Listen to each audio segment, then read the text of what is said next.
AVC Sports presents high school football.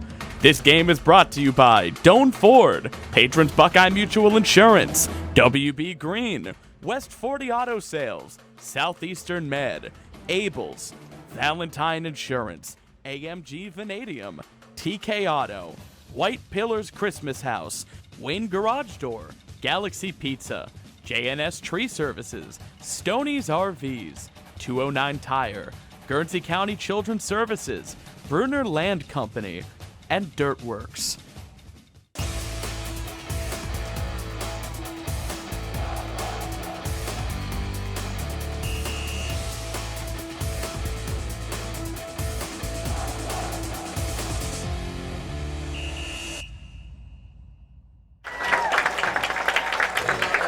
And welcome everybody to Nash Icon FM 98.5 and 107.9, and also on YRP TV and Facebook Live here at AVC Sports, week number 7 of the high school football season. A nice evening, very cool evening.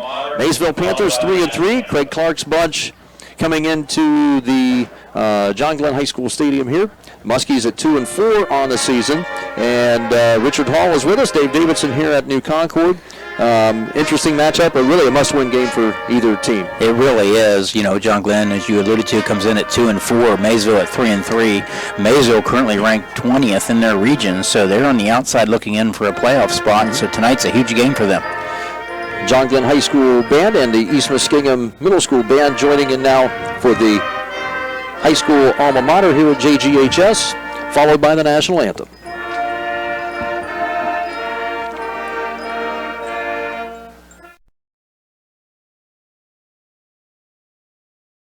.344.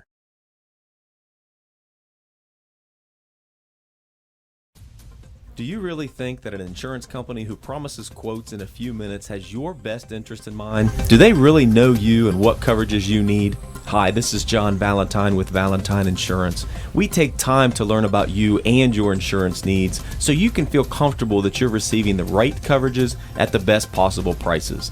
Find us on Facebook, stop by our office, or give us a call at 994-1776. Valentine Insurance, a partner you can depend on.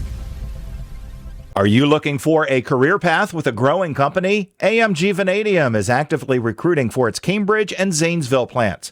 Come join a company with a strong environmental purpose and commitment to community. To learn more, visit AMG's website at amg-v.com/careers. AMG offers a competitive wage and benefit package. Applications are currently being accepted. I'm Chuck McDowell, founder of Wesley Financial Group, and I'm still mad at timeshare companies. For over a decade, I've been fighting to clean up the timeshare industry by getting folks out of bad timeshares. But after all those battles, I'm still asked, how do they sell timeshares for $25,000 when they're available online for only $1? Here's how they do it. They lie. They tell you things like, timeshares are a great investment. You can go anywhere, anytime, or your maintenance fees will never go up. Everything they do to get you to sign a timeshare agreement is part of a well-planned trap. If you've ever been held hostage at a timeshare presentation and bought, Wesley Financial Group is here to help. To date, we've canceled timeshares for over 16,000 families. And I guarantee you this, we'll cancel your timeshare or you'll pay nothing. Call now for your free timeshare cancellation guide. 800-572-3344. That's 800-572-3344. 800-572-3344. Maysville High School and John Glenn High School. Dave Davidson and Richard Hall back on Nash Icon FM and YRP TV and on Facebook Live. Also, thanks to our YRP video crew this evening of Cooper Klobuchak, Mike Mitchell, and Andrew Dunlap. And Richard Hall, as we were talking about the matchup here tonight, both teams have struggled mightily this season. Both are in some sort of rebuilding phase. John Glenn at 2-4. Their victories against a Meadowbrook team that is still searching for some wins. And let's see, what was the other victory here for JG? It was here against Coshocton a couple weeks ago. Yep, 20-7 victory there. Other than that, the Muskie offense has had some struggles throughout, and Coach Matt Edwards is going with making a change at quarterback here as well. He really is. They want to try to spark their offense, and They want to try to give Jake Johnson an opportunity behind center, and he played a little bit in the Coshocton game and was really solid. So, I think they saw the confidence in him, giving him an opportunity tonight. Scoring points have been difficult for the Muskies at times, and so they're going to just try to give Maysville a different look, and they're going to start with the quarterback.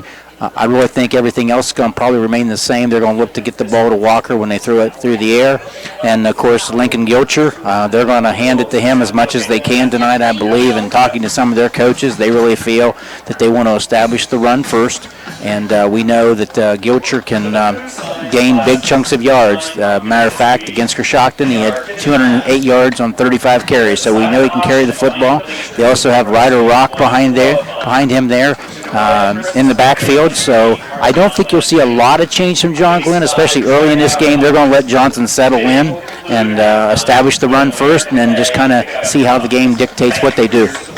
Well, Gilcher has been one of the few bright spots on the offensive side. Of course, Nathan Walker is, an extraordinary receiver, doing well in the punting game as well, too. He's done a great job, actually, in switching field position. It's not like the punter you want to talk about as being, one of your stars of your team, but he's certainly done his part. Some of the other skill players, Ryder Rock in particular, hopefully he'll get the ball some more here. He's been really focused more on the defensive side of things. Hasn't seen a lot of the football yet. It's mainly been Gilcher and Windland at that point at the quarterback, but they do need to distribute the ball around. They do have some athletes in Kobe Shade and Walker and also Thompson too, so there's guys who's got speed, and so it's just a matter of will the ball get there. Yeah, they really do, and they're what they've done is defensively the opponents have just forced them to run the football at times, and then also they just take the pass away and then just stack the box and make you try to run it. Now, Gilcher's had some success, but, if John Glenn could establish a run to a point, but go ahead and, throw the ball some, Johnson's a new look for both the Muskies and the defense, so they're just going to try to give him an opportunity and probably see John Glenn utilize, at least early in the game, the screen pass. They've thrown that throughout the year, and I think probably they'll do some things, the short passing game at least to begin with, to get Johnson comfortable in his first start. Well, for Maysville, Richard, it's been literally a roller coaster season. It's been a win and a loss pattern for the last 6 weeks. 35-7 win in the opener against Meadowbrook, a win at Coshocton. So those are the two common opponents of victories for both John Glenn and Maysville. A win at Crooksville in their new stadium, 24-0, a Crooksville team that just scored only its second TD last week against Philo.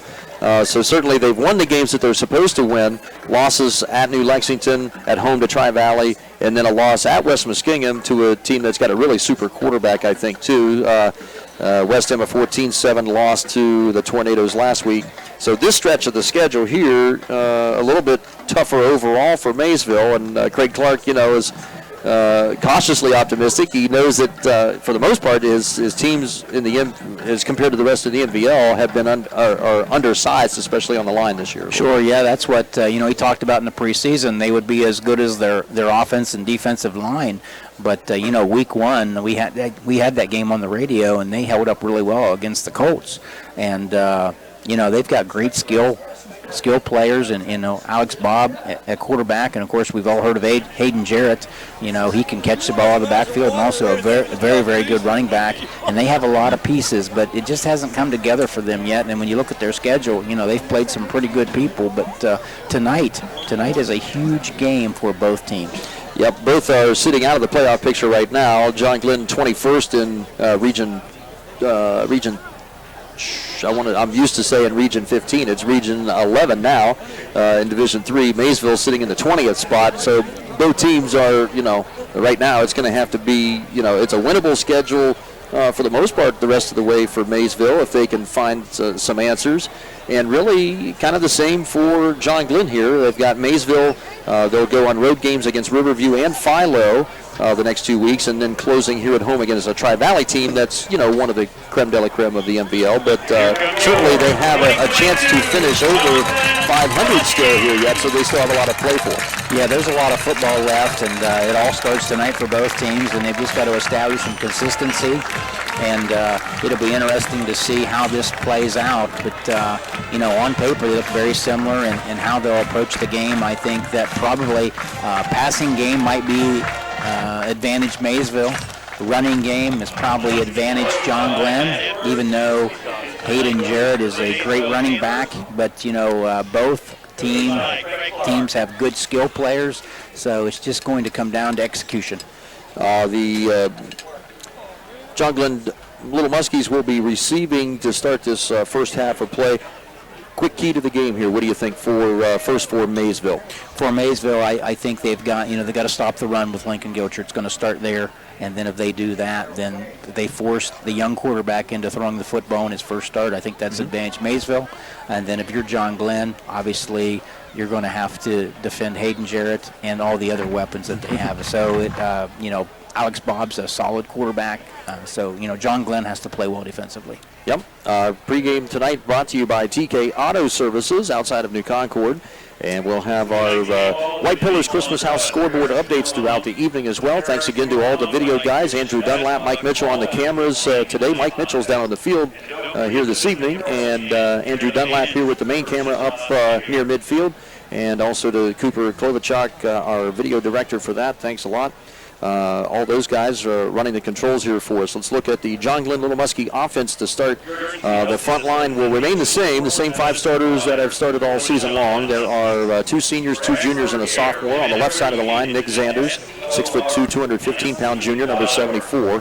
Noah Scheffler, number 76, a 6'1", 200-pound junior. Gunnar Fox, a senior at the center position, number 55, 6'1", 250 pounds. Clay Mathers, a sophomore on the guard, 6'1", 245 on the right side, number 71. And Ethan Derwachter, number 72, 6 foot, 195-pound senior. Wide receivers for JG, Nathan Walker, 6'4", 200-pound senior, number 10. And Gates Thompson, a 5'11 junior at 170 pounds, number 13. And number 17 tonight, starting in the third in the slot, will be Kobe Shade, 5'10", 150-pound junior. The running back, as Richard Hall alluded to earlier, sophomore Lincoln Gilcher, number 27, 5'8", 165 pounds. And we will hopefully see some of the other sophomores as well, 5'4", 140-pound Waterbug, Ryder Rock, number 6. At the quarterback this evening is sophomore 5'9", 125-pounder Jake Johnson, number 15, will get a start here at the QB position for the Little Muskies, who, for our radio listeners, are in their all-white uniforms, white jerseys, pants, and with the maroon stripe and maroon numbers this evening. They've taken the maroon JGs off their helmets here, kind of looking almost like Penn State-like here a little bit without the trade the Penn State blue in for maroon tonight. And the Maysville Panthers this evening will be in their all blues with the white helmets and the white and gold trim. And we'll look at their defensive lineup here as well right now while we're waiting for this Valentine Insurance kickoff. Our pregame again tonight brought to you by TK Auto Services. Panthers, Craig Clark will play primarily a 3-5. They'll hybrid some linebackers as defensive backs as well. The front line has Tony Monlux, number 55, Trenton Pitts, number 63, and Dylan Stevens, number 15. We'll get to the linebackers in the secondary here when we get to scrimmage. Kickoff brought to you by Valentine Insurance on Southgate Parkway in Cambridge. It will come to the near sideline, and it will be shanked and sail way out of bounds on the Maysville Panthers sideline. So a penalty against the Panthers to start the ball game, and the Muskies will get it out in good field position. Linebackers are number 2, Matt Harper, number 10, Cohen Fink, Todd Saxton, number 11, Hayden Jarrett, number 1, and Alex Bobb, who will double as quarterback for Maysville, number 4, on that outside linebacker position. Secondary for the Panthers, Josh Maxwell, number 5, Wesley Armstead will be the safety, number 30, and Tyler DeBolt over on the far side, number 8. So here we go with the game's first play from scrimmage. Jake Johnson thrown into the fire right here. Nathan Larrick, number 81, is in as an extra blocker, a tight end spot on the left side of that line, as the Muskies will go with their traditional Three receivers set from the pistol. Handoff Gilcher.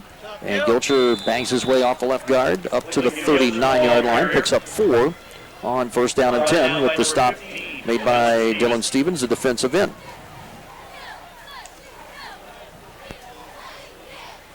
So far, Richard, your prognosticating is perfect. Yeah, one play, one run. So we'll see one what run happens. for Luke and Gilcher.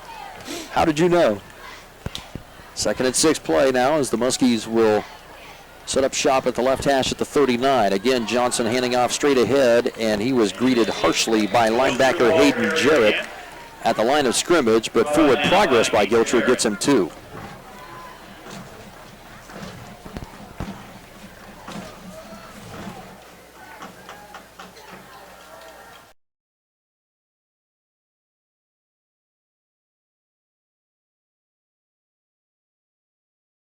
On 3rd down, or do something with maybe a short pass that we talked about in the pregame. Well, it's certainly a runnable 3rd down here with just about 3.5 to go.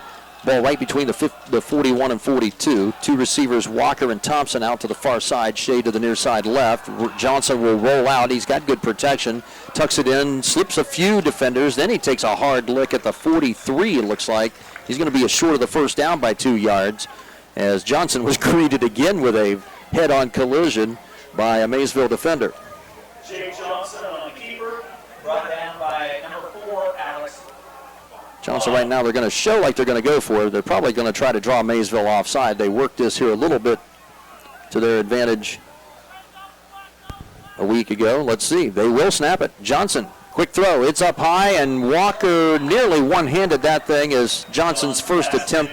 A little bit rushed right there, Richard, and the incomplete pass will turn it over on down. So Muskies taking a bit of a gamble here early on in the game.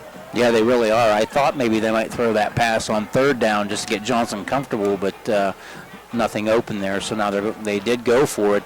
Maysville coming out now with really good field position to start their first possession. Alex Bob, number 4, 6'2", 180-pound junior quarterback, will lead the controls. Maysville will bring out a couple of extra receivers here on their 1st down and play as they'll go 4, almost 5 wide, all to the right side. DeBolt stays in to block. Rolling out is Bob. He throws toward the sideline, and getting 1 foot down inbounds is Cohen Fink with that reception at the 30, just short of the 35-yard line. A nice 5 or 6 yard pass play. We'll call it good for 6. Brings up 2nd and 4. I think we'll see a lot of that tonight, Dave. I think Bob will roll out. We've seen him do that on the games that we've broadcasted already. Bob will roll out at times and find that receiver on the sideline. We'll get to the Muskie defense here after this play. A 2nd and 4 now as, again, quarterback Alex Bob, the junior at 6'2", will work with an empty backfield. They'll pile all the receivers, flood the left side of it. They'll toss it out on a screen to Fink again. And Fink scampers ahead. Short yardage this time as the Muskie defense was there. Walker and Shade was around the area up to the 33-yard line, about a yard or yard and a half short of the 1st down. Muskie defense front 3, Gunnar Fox, Blandon Baker, 280-pound senior in the middle. And starting tonight at defensive end, sophomore Tanner Whiteman, 6', 270-pounder. Number 64 will be anchoring the other side of the line. Right now in for John Glenn is 74, Nick Zanders, 6', 2" junior, in at that defensive end right now. A quick flip on the pitch, 3rd and short play, and a good one. Oh, there's a lick at the 28-yard line.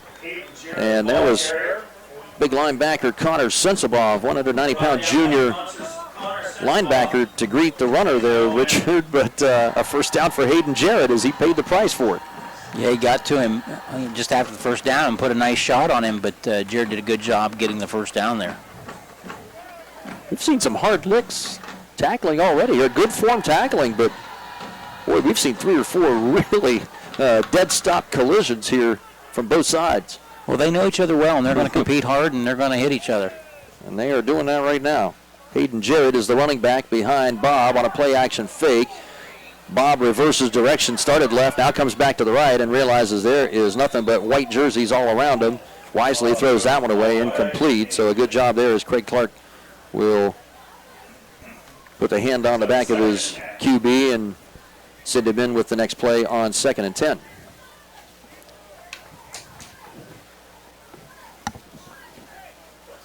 Good decision there by the junior QB. And now the Panthers will bring out 3 wide receivers, 2 to the left side with DeBolt, number 8, and Wesley Armstead, number 30 in the slot. And Sammy Scott, the junior, number 3 on the near side. Handoff Jarrett, right side, trying to get out and can't do it. Jake Johnson, the opposing JG quarterback, was there, along with number 4, Cash Smith, 6'2", 185-pound junior linebacker. Cameron Barnhouse and Nathan Walker, number 3 and number 10, are on the outside of the backer spots. And the safeties, Ryder Rock and Kobe Shade, number 6 and 17, respectively. Shade right now playing in that corner spot over on the far side. He is matched up on Tyler DeBolt, number 8. Again, the Panthers with 3 wide receivers, with Fink in as a blocking back to the left side. Jarrett in the backfield with the QB on a 3rd and 13. Pump fakes, throwing over the middle into traffic, and it's caught by Armstead inside the 20. He escapes, and he's going to score for a Panther touchdown. 31-yard, 32-yard TD pass for Alex Bob to Wesley Armstead. And Armstead caught that ball, Richard, with 3 Muskies and basically in triple coverage around him. That was a fine throw to keep it away from the defense. A great catch, jumping up in the air to get it and then turning it up the field. Really was. You know, the offensive line did a good job giving Bob time. Bob got the ball out in a hurry to Fink and right in the middle, and Fink did a great job of turning that into a touchdown. Snap is good. The hold by Caleb Monlix, the sophomore, number 7. And the extra point is up and good for Matt Harper with the PAT. So a 7-0 lead, 7:45 to play in this first quarter. We will keep it here at the moment. Nice, cool evening here for the final Friday night in September. Not too bad at all. The fans out in their long sleeves here. Great weather. Just a slight breeze coming toward maybe a little bit toward the east, southeast end of the field, but really perfect conditions here for the players this evening. This is the kind of stuff they like. Really is great football weather for players that shouldn't have any cramp problem tonight and any overheating, which is a good thing. But makes you consider there on that going forward on 4th down, not playing the field position there and giving Maysville pretty decent field position, and Maysville capitalizes. And so, if you're John Glenn, you really need to have a successful possession, at least move the football and try to get some, run some time off the clock and try to dictate the tempo of the game just a bit. And the kickoff brought to you by Valentine Insurance. And it's taken by Ryder Rock. And Ryder Rock carries a few Blue Panthers with him up to the 38-yard line. And the Muskies will take over. 7:38 to go in this first quarter. Panthers on top 7-0. And now the Muskies will go on possession number 2. That's what Clark gave me in an email. And I didn't even realize it wasn't even on the roster. That's the name of the number. But yeah, it's interesting to see what John Glenn does here with this possession. So Johnson will work from the pistol. Logan Gilcher remains in at the running back, number 27. 3 wides now. They go trips receivers out to the far right side. Johnson throws that quick screen. It's bobbled for a moment. And was that a backward lateral? No. It falls incomplete, they'll say, as the ball was just thrown slightly forward. It was a little bit high again, intended for Walker, and Maysville was on top of that play. I think, when they see those bunch receivers out there, they're probably looking for that play. Well, John Glenn has, utilized the screen pass a lot all season, and they, with a young quarterback, that's probably how they're going to start trying to get some easy completions, but Maysville's done a good job of. 2nd and 10 rollout. Johnson throwing again a little high. Walker with a great catch, and he hauls it in Maysville territory at the 48 before going out of bounds. That'll be a 14-yard pass play toward the sideline, and again, Walker turns does his part and really turns in a stellar play to get the chains moving on a WB Green Insurance first down for the first time for the Muskies. And that's big for Johnson to get his first completion and know he can complete passes and just calm down and play football. Muskies with a new set of downs at the Panther 48 now with just under 7.5 to go in this first quarter, down a touchdown. Gilcher on the handoff around the right tackle, stopped at the line of scrimmage, and piled up by a host of Maysville Panthers led by defensive end Tony Monlux. Yeah, Maysville knows that John Glenn's going to run the football, and they're committed to stopping the run at this point.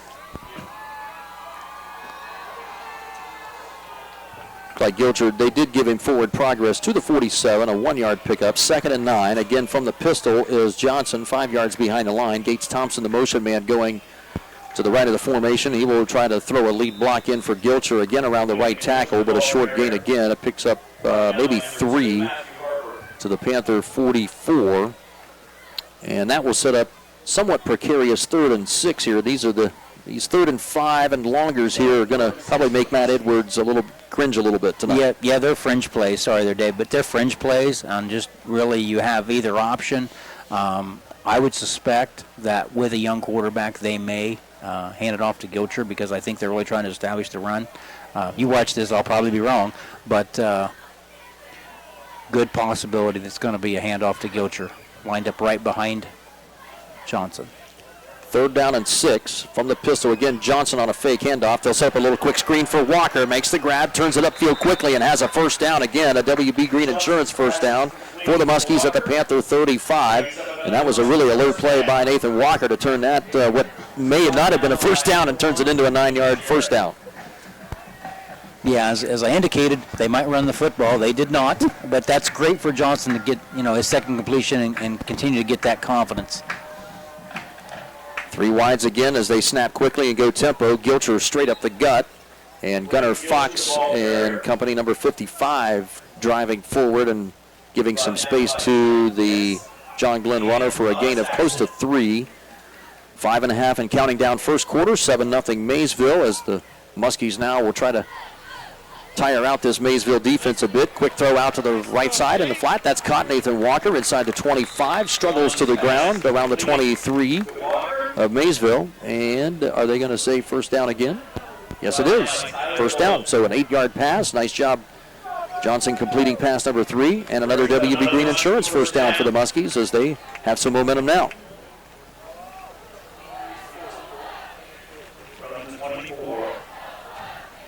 John Glenn's done a great job of getting Walker involved in the passing game. Matter of fact, on his 3 completions, Walker has them all. So we know what they're going to do. Yeah, now Johnson just needs to understand that the rest of his receiving core is not 6'4" like Walker is. Gilcher with a big hole on the left side, sidesteps one man for a first down and more into the secondary, inside the 10, 1st and goal for the Muskies now around the Maysville 6-yard line. Let's go, Muskies! Beautiful run there. Picks up about 18 or so for Gilcher. That was a nice job. The Zanders and Scheffler on the left side of that offensive line produced a huge hole. Did a great job creating the hole, and Gilcher got through it really quickly. 1st and goal now for the 6 after a WB Green Insurance first down again for John Glenn, number 3 on this drive.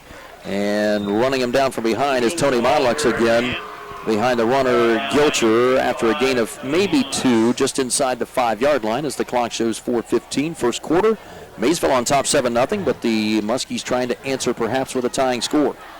They've done a great job this possession, mixing the run and the pass. Those 3 completions to Walkers have been big, and then Gilcher's done a great job this first quarter. 7 carries thus far, 34 yards.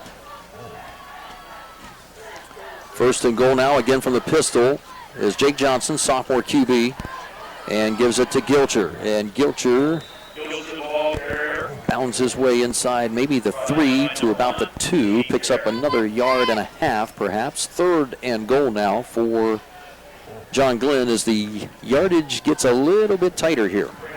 Yeah, it does. It's going to let Maysville stack the box there and force John Glenn into really either doing a great job up front with blocking with the offensive line or rolling out maybe to throw a pass to the end zone. Last-minute substitution. Ryder Rock now comes in as an extra running back, and they'll bring out Gates Thompson, number 13. Rock in the backfield on either side of the quarterback. They'll fake it to Rock. Johnson keeps it himself, and the option does not produce much, just inside the 2, maybe a half-yard gained at best. And now it's 4th and goal at the 3-minute mark, and the Muskies desperately needing a tying score right here. Yeah, that was Noah Whelan there at the quarterback spot, I believe, Dave. And that's right, they did. Ran the football there. Absolutely right. They switched it. Whelan now has come in, number 5 on your YRP TV screen. Larrick is in, number 81, the motion man, coming to the right side now with 2 running backs. Winland gives it off. Gilcher, nothing on the outside, cuts it back in the middle, and he dives for the goal line and got it for a touchdown for John Glenn. Gilcher runs it in from 2 yards out, and that was all effort right there as he had a lot of blues staring him in the face. And Gilcher, the sophomore running back, gets the Muskies within a point of the Panthers at 7-6 with 2.5 to go in this opening quarter.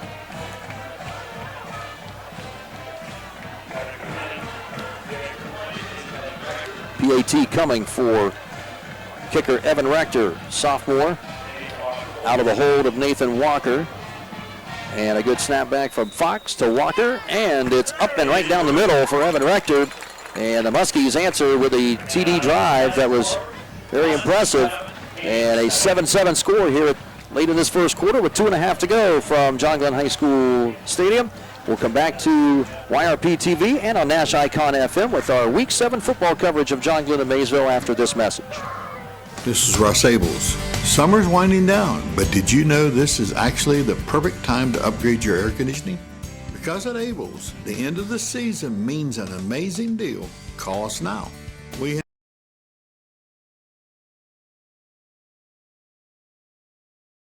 have system financing, and with incentives and extra add-ons available, the savings really add up.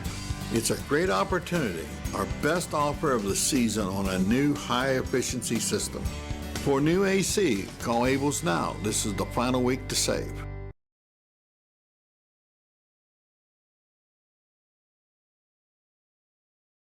0 is actually 30.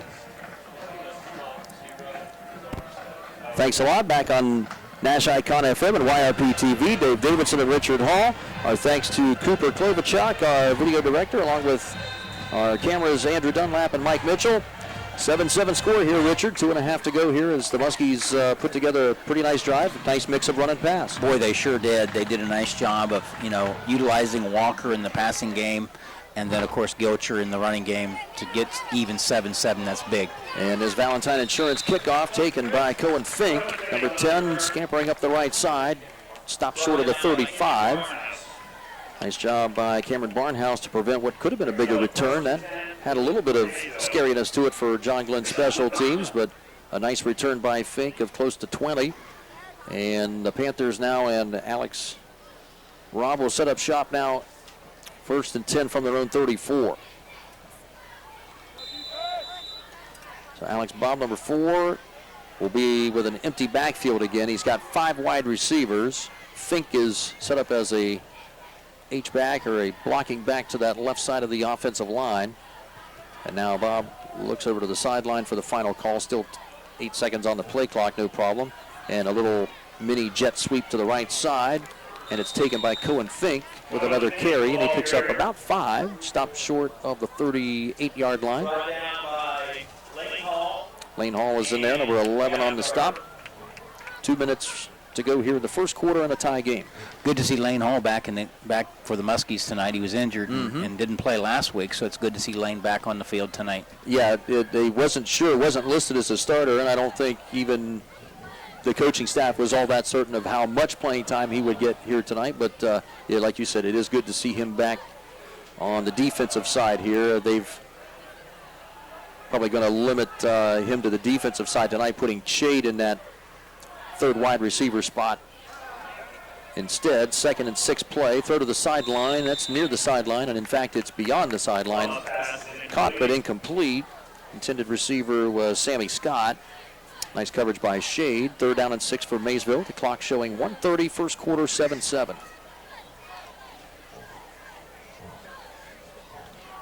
You know, Dave, with the way they play, and both teams are going to run the ball quite a bit, even though Bob threw a pass there, the possessions tonight may be limited, so there may not be a lot of exchanges in terms of possessions tonight because of the amount of time it takes to put drives together for both teams. Again, the Maysville Panthers flood the receivers, 4 of them to the left side for Bob in an empty backfield, rolling out to his left. He's got protection, looks, throws at the last moment, caught at the 50. That's a catch, and that's Harper getting loose to the John Glenn secondary inside the 40 as the Muskies tried to strip the football away around the 40-yard line, and he carries them for another 5 more yards and down at the 36-yard line. And look out, one of the Maysville linemen in obvious discomfort, and that is Trenton Pitts, a senior at 220 pounds, and he was really favoring that right shoulder. So a first down play on a WB Green Insurance first down for Maysville, and a big pass play for Matt Harper, who makes, I think, his first catch of the evening. Yeah, Bob did a good job buying time, rolling out, and finding Harper for a big gain. So we have an injury timeout on the field as they tend to Trenton Pitts, the left guard for Maysville. 1:16 to play in this first quarter. We'll step aside for a moment on Nash Icon FM and on YRP TV and Facebook Live. 1:16 to go with a 7-7 game between Maysville and John Glenn here at New Concord, and we'll return on ABC Sports in a moment. White Pillars Christmas House is a proud sponsor of Muskingum County High School football.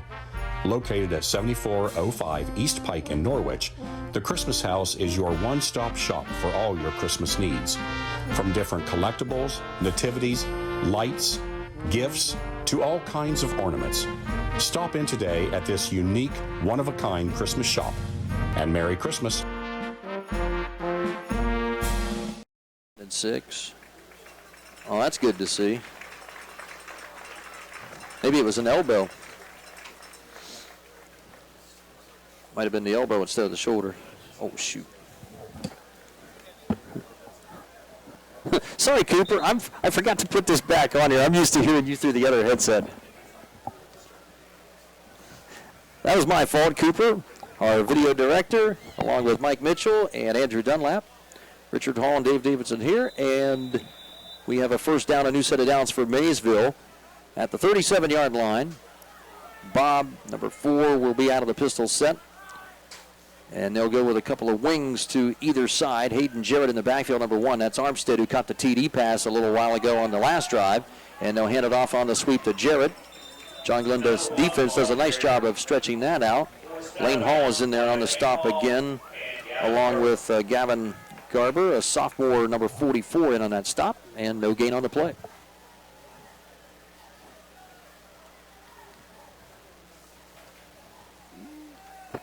You know, if you're John Glenn, you'll take it with Hayden Jarrett carrying the ball 3 times for 6 yards in this first quarter. I think you'd take that all night long. All night, certainly.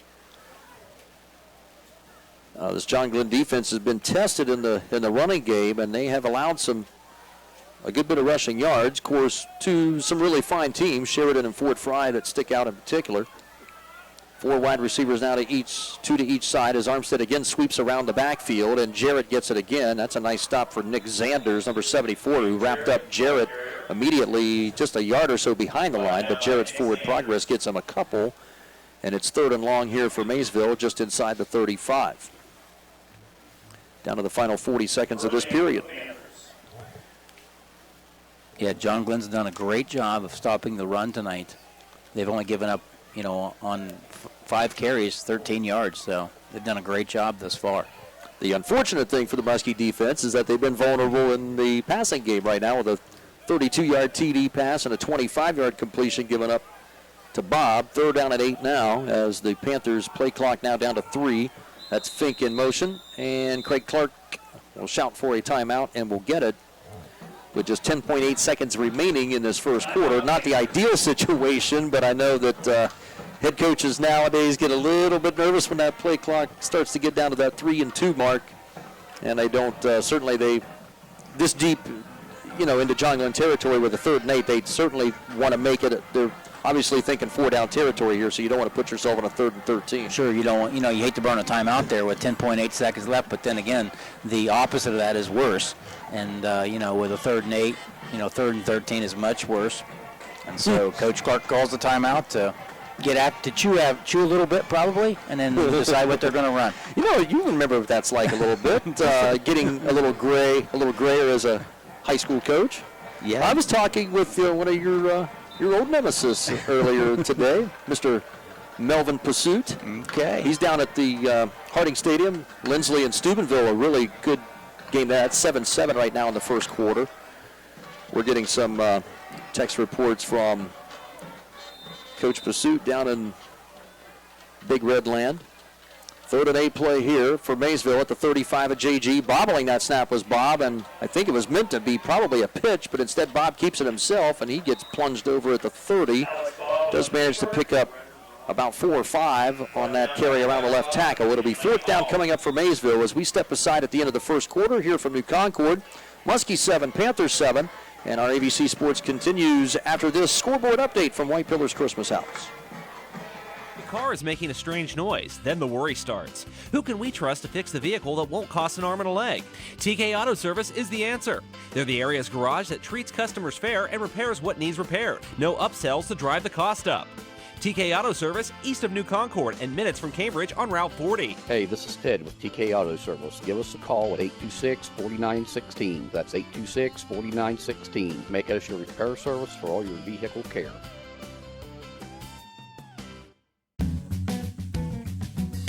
Whether you are experiencing pain in your knee, tingling in your fingers, or a sore back, Superior Med Orthopedics is here for you. Their patients' health and safety is their top priority, and they currently offer telehealth visits for your initial appointment. Take comfort in knowing when you come to their facility, they're following all protocols to ensure you remain safe. Find out all their team offers by visiting seormc.org today to learn more. Back to second quarter action here in New Concord on a very comfortable week number 7 evening, our final Friday night in September. Richard Hall, Dave Davidson here in the booth, and Cooper Klobuchak, our video director on YRP TV and our live stream on Facebook Live. Also Mike Mitchell and Andrew Dunlap on the cameras. 7-7 game. Maysville now with a 4th down and a long 3 as they'll go 2 running backs on either side of Bob from the pistol. Now they'll offset that eye to the right side. Bob looking to his right side to throw. Good protection, throws deep down the middle. He's got a man, and it's incomplete. I think he was looking for Cohen Fink again off the back right side of the end zone, and really it looked like, or I guess that was Armstead is the closest receiver to it, and it looked like he pulled off the ball. That could have been a catchable ball, it seemed. Yeah, he kind of slowed down late, and you're right, he didn't give himself a chance. He still had time to maybe make a play. Yeah. Looked kind of strange, at least from our viewpoint up here. Took a hard right turn at the moment. Maybe lost sight of the ball. Perhaps maybe he came right into one of these light towers as he was looking over his shoulder. I'm trying to find excuses for him. Right, but we don't know what happened, but he didn't catch it. Something happened. So the Muskies will take over on downs after the first play of the second quarter. Tied up at 7. Both teams desperately needing a win. Jake Johnson on a play-action fake, throws out to the left side, and a covered receiver was Kobe Shade, number 17, at the 35-yard line, incomplete, as he got belted again by Matt Harper.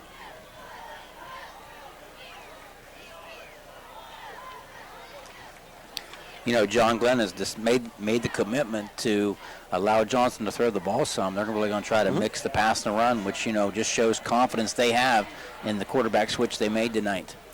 Well, and certainly confidence when they went for it on 4th down, inside their own 40-yard line. I guess, at this point of the season, they're figuring, it's win or bust. At this point, they'll hand it off to Gilcher. Gilcher with a nice forward progress run. Plunges up the right side of the line. Finally, it takes Hayden Jarrett, the linebacker, to bring him down, but not until Gilcher picks up a solid 8 yards up to the 38-yard line up the right hash. Good down and distance here for JG now with a 3rd and 2. Johnson will clap a couple times, trying to draw Maysville offside. Instead, he'll look over to the sideline for the play. Still plenty of time, 20 seconds on the play clock. And the snap give to Gilcher, and Gilcher was tripped up. That's a nice shoestring tackle by the defensive line, Trenton Pitts, who was out a moment ago with an elbow or shoulder stinger of some kind, and he swipes the running back's feet and takes Gilcher out for a 1-yard loss. Yeah, made a great play right there. You know, Gilcher was going to turn that into positive yards had he not got a hold of him, but took him down for the loss. Well, Walker, number 10, is in the slot as a receiver to the right side. He is not in punt formation as the Muskies go 4 wides. We'll see if they try to draw Maysville offside again. Still 10 seconds on the play clock. They went for it before inside their own 40, and it looks like they're going to do it again. Thompson, the motion man, coming left to right. And Craig Clark may have had kind of a bit of a good point right there. Thompson stumbled and kind of took a half a step forward. Could have been called for a false start right there, and instead the Muskies will probably set up their punt team right now with Walker dropping back on a 4th down and 3. Muskies and the Panthers tied 7-7 here with 10.5 to go in this first half. And our scoreboard updates tonight brought to you by White Pillar's Christmas House. Our thanks to all of our ABC Sports sponsors for the evening.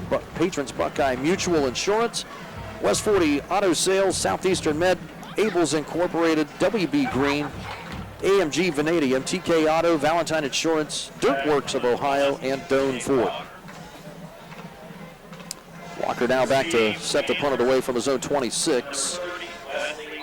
Wesley Armstead is the man back to receive it around the 30. High snap back to Walker. No pressure here.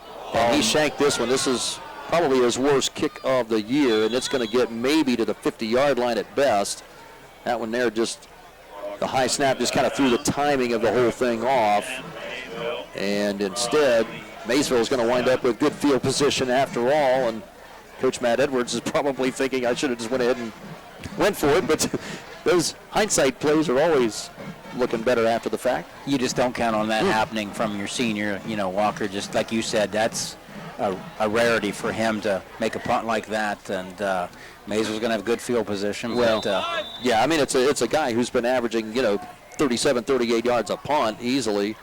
And that one there just not a bit of an aberration. So the Panthers now with great field position from their own 47, just under 10.5 to go in a 7-7 game. 2 wide receivers out wide right. Ball over on the left hash. And now Jarrett from the slot will come around the backfield on a little pitch sweep to the right side. And that's a great play by linebacker.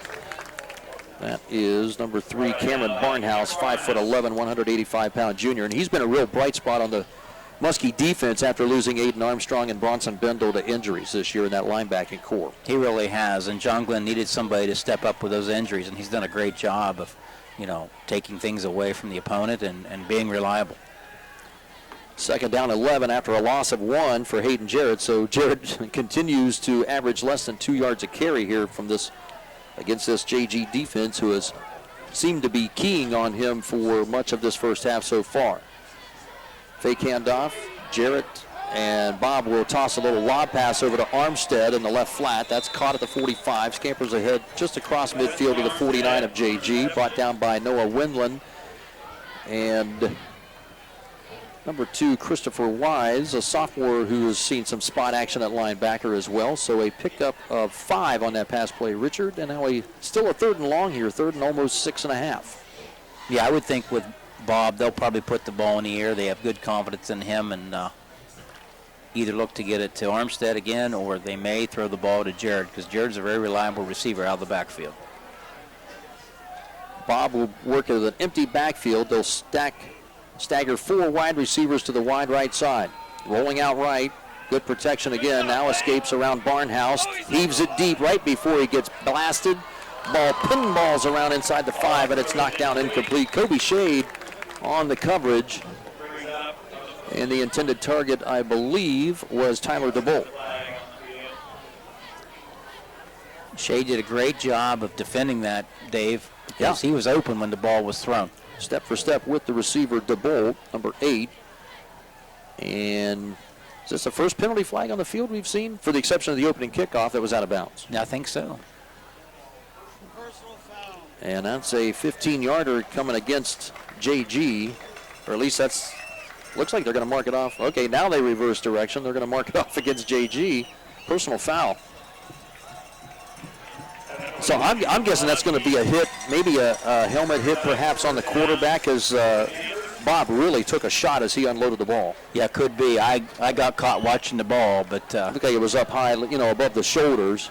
And I'm not saying necessarily it was targeting, because I'm not exactly sure how the high school rule, how they're looking, if they're looking at that the same way that they are in college and in the pros necessarily. But I'm guessing it was going to be just a unnecessary roughness hit on the QB. Nonetheless, 8:44 to go in the quarter, and a WB Green Insurance first down from Maysville. Look out as Bob gets blasted again. Sensabaugh came in on an outside linebacker blitz, and Bob did not see him coming as the pass sailed incomplete over the middle. Whew. Bob has taken, I'm going to tell you what, he has had a couple of locomotives hit him the last 2 plays, and he is coming to the sideline to meet head coach Craig Clark and try to shake off some cobwebs as he comes back to the Maysville huddle. yeah, that was a good, hard legal football hit there, and it had Bob thinking about it for a minute, but he's back out there. Well, hopefully he wasn't watching last night's game with Tua Tagovailoa taken out in that game. Bob running for his life again on 2nd and 10, trying to escape, and the Muskies wrap him up, and they'll sack him back at the 40-yard line as Bob tried to escape out to his right side. And I think that was Barnhouse out there again. It was one of the first guys to hit him, and Lane Hall was up there also to help finish off the play.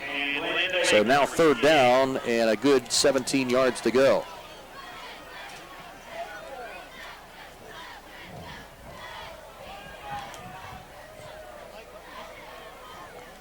Clock running at the 8-minute mark. 2nd quarter, Maysville 7, John Glenn 7 here on week number 7. This high school football season, both teams, Maysville with 3 wins coming in, John Glenn with just 2. And both teams hungry for a victory to get them up in the standings into playoff contention. 3rd and long rollout for Bob. Looks downfield, finds Jarrett in the flat. He escapes Walker, and he's going to go, nearly went to the house as Noah Winland trips him up around the 15-yard line. Jarrett stumbles forward, and that's a great ball. Just a dump-off play for Bob to Hayden Jarrett, and Jarrett turns it into a WB Green Insurance first down for Maysville, and another big pass play, the 3rd one of the game for Maysville. Yeah, and we knew that coming out of the backfield that Jarrett could catch the football. He had, nearly 300 yards receiving last year out of the backfield, so we knew that that's a threat, and Maysville did a great job of utilizing that right there to get the first down. First down and 10, Maysville from the Muskie 13. 2 wide receivers out wide right, Armstead to the left. Jarrett again in motion that way to the left. Bob will roll toward the short field sideline, spins out of bounds away from Sensabaugh, and not much happening there. In fact, he'll lose a yard on the run for Alex Bob on the keeper.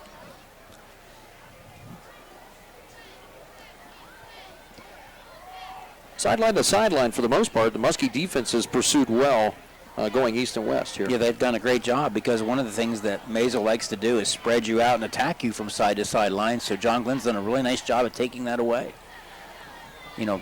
Maysville this quarter, Dave, 2 carries minus 2 yards. So John Glenn's doing their job. Now if they can just shore up some pass coverage. Bob with an empty backfield again on 2nd and 11, rolling out right, being pursued, has some good protection, throws back over the middle, and that's a catch around the 10-yard line. Hit immediately by, is that Nathan Walker? Yes, it is. Walker with the tackle, and that's Armstead with another catch for Maysville. One of Bob's favorite targets so far in the first half. Maysville trying to break a 7-7 tie. They have a 3rd down and about 7 from the 10.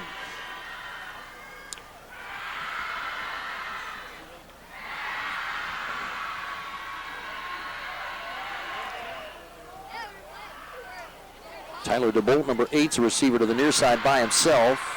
2 other receivers out wide right and throwing over the middle, and that's caught. And Armstead again has the reception, his 2nd TD reception of the game, and Maysville comes back on top 13-7 nearly halfway through the 2nd quarter. Great execution on the pass there by Maysville. Bob stood back in the pocket, and Armstead across the middle made a nice catch in a little bit of traffic and then ran it in for the touchdown.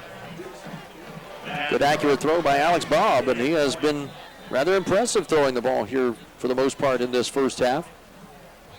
Matt Harper, sophomore kicker, number 2, on to attempt the point after.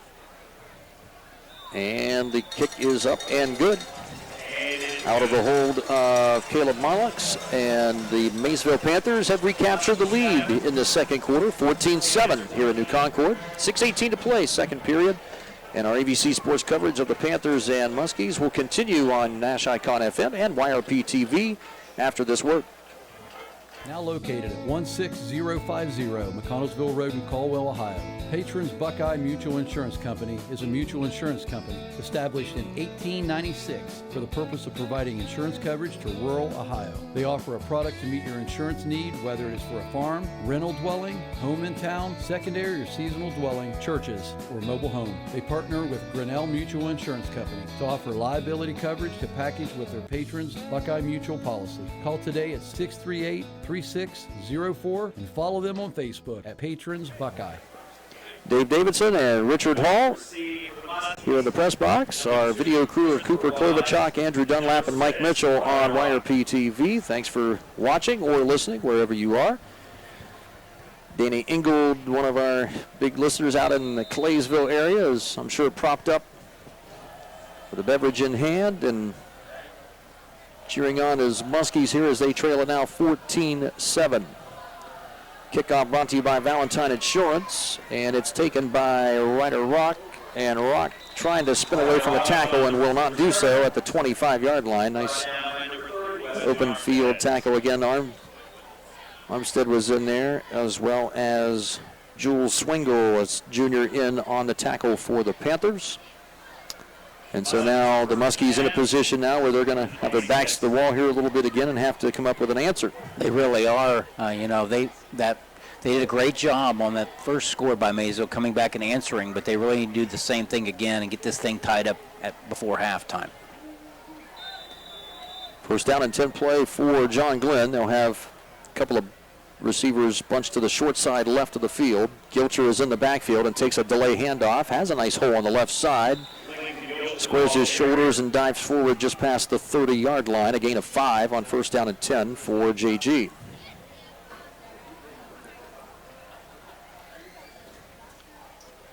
Gilcher's been solid in the running game again tonight, and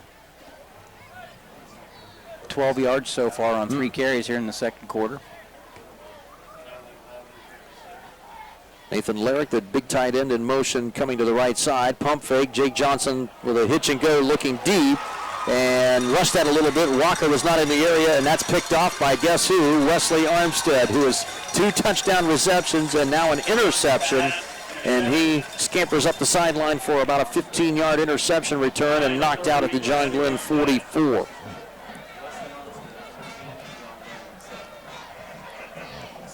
Boy, if you're John Glenn, one thing you didn't want to do right there, Dave, was turn the ball over.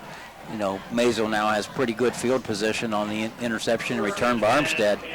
And with 5:30 to go, they've got plenty of time.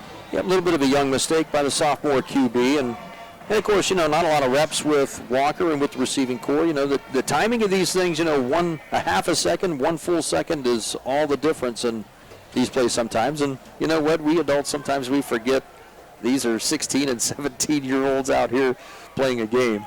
And sometimes it just it doesn't work out right. 5.5 minutes to go. That's Armstead in motion, and he'll get the pitch. Coming to the right side, he's got a hole and runs it inside the 40, now to the 35. And he's going to be close enough to a first down, short by about 2 yards. 8-yard pickup for Armstead. I think that's his first rush of the evening. He's done some damage in the pass game and on defense.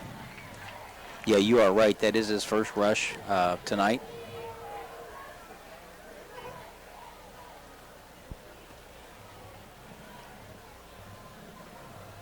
Clock running under 5 minutes to go. First half, 14-7 Maysville on top of John Glenn here in New Concord.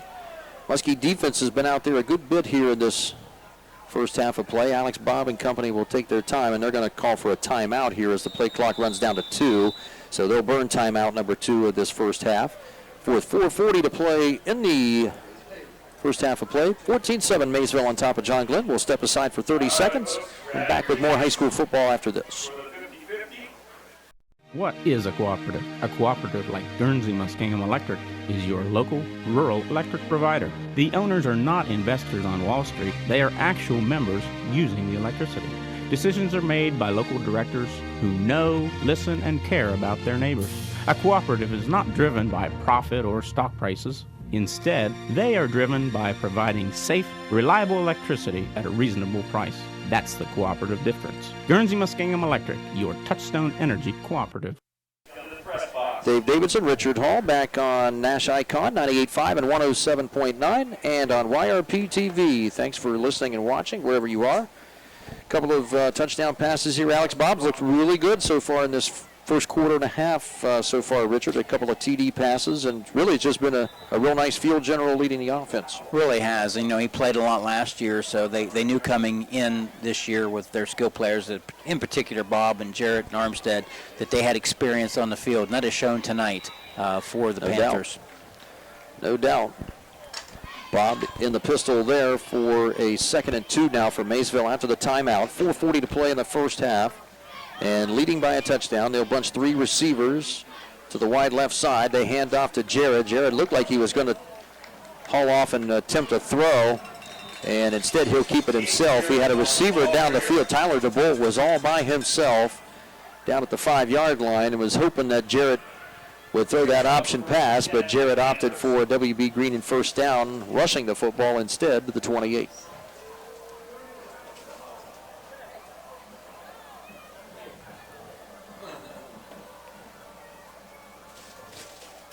You know, if you're in Maysville, you know, getting that first down, you're not in any hurry. You're gonna wind the play clock down, be very methodical here, at least in terms of not rushing and snapping the ball quickly.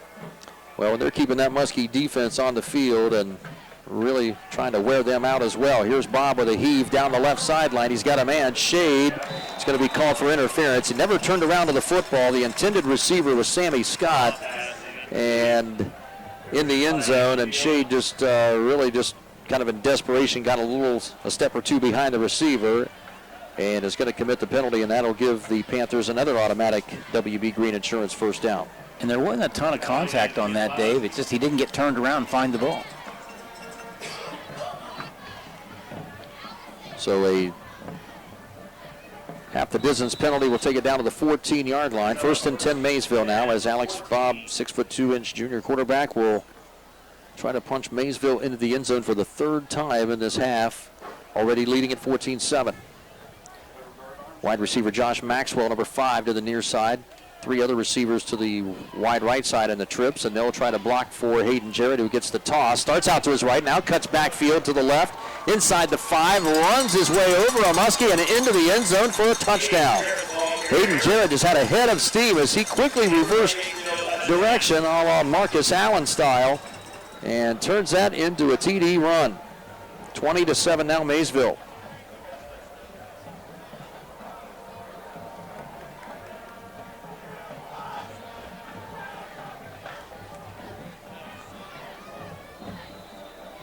Third point after attempt now for the Panthers. Caleb Monlux, the sophomore, is the holder.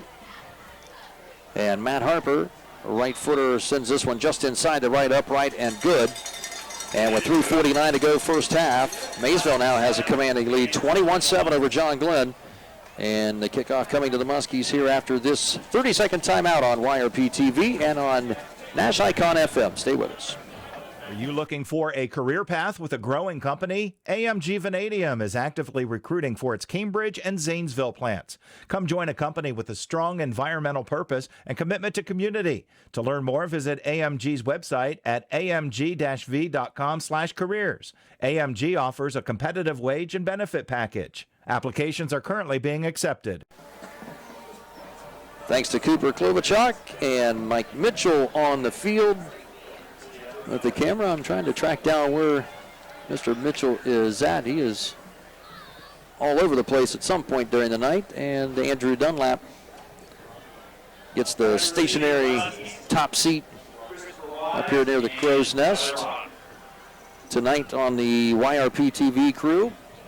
Maysville now, Richard, with a 21-7 advantage as Wesley Armstead now, who has done a little bit of everything offensively and defensively, and now is going to send a Valentine Insurance kickoff, and it's an onside kick, and it's bobbled by John Glenn, and they surprise the Muskies, and they're going to come up with it inside the Muskie 45-yard line on the recovery by Tyler DeBold.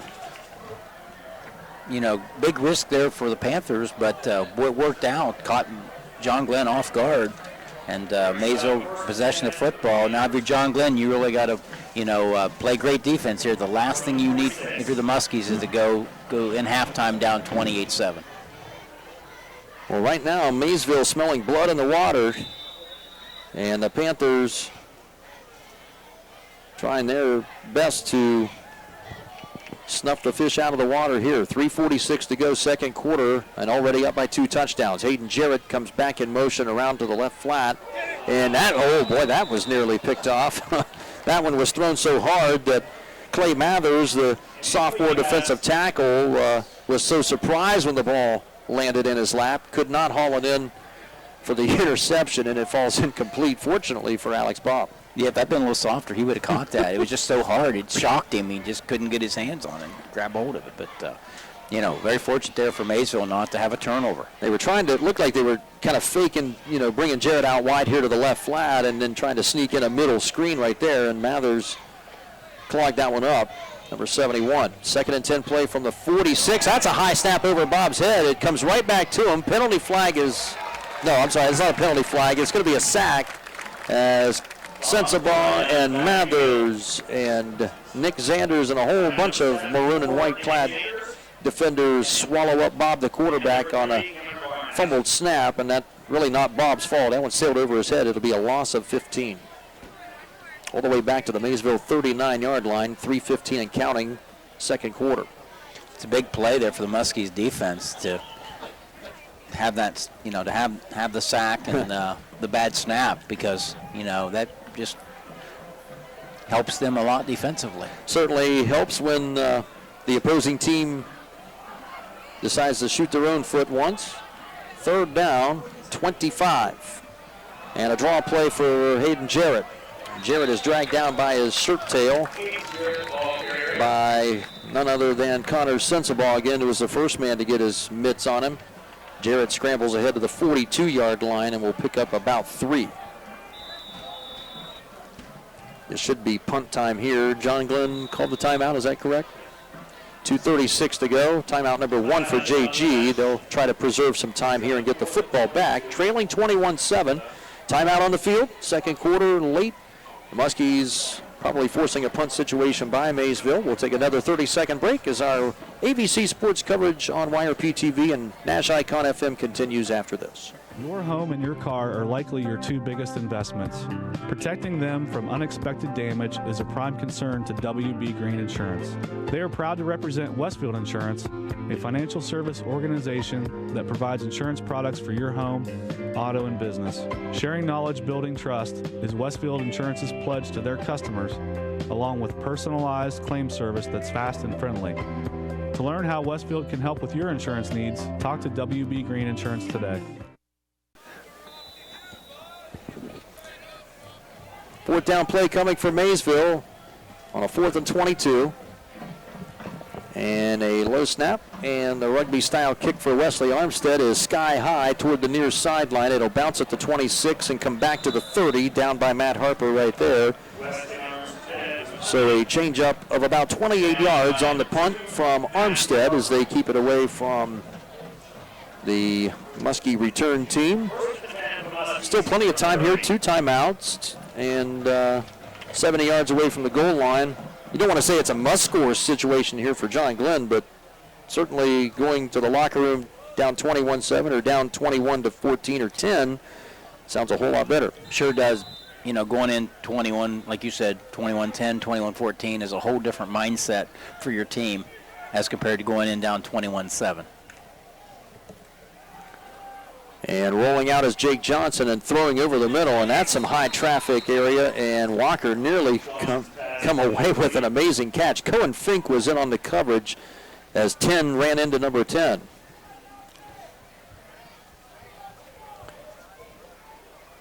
Second down and 10 play coming for JG from their own 30. It's one of the very few times you'll see Walker have the ball hit both hands and not come up with it even in traffic. Johnson again from the pistol, trips receivers left side, one to the right. Good protection, throws a quick screen over the middle. It was hopefully not caught, and it's not. Gilcher had it in his hands, and he was hit immediately as the ball popped loose, and fortunately was ruled that he did not have control of the ball. And that's a big break there because Maysville pounced on it right at the 30-yard line. Instead, it'll be 3rd and 10. Yeah, it was. He didn't make a football play with it, so he didn't really have possession, so ruled incomplete, and that's great if you're the Muskies. Kobe Shade will come out on this play here. Gates Thompson is in along with tight end Caleb Larrick. Used to saying Nathan Larrick's name over all the years. And a delay handoff. Ryder Rock has nowhere to go, and he's going to be stuffed in the backfield, and he'll lose a few yards back to the 27, trying to get around the left side. And Maysville was ready for that right quick like.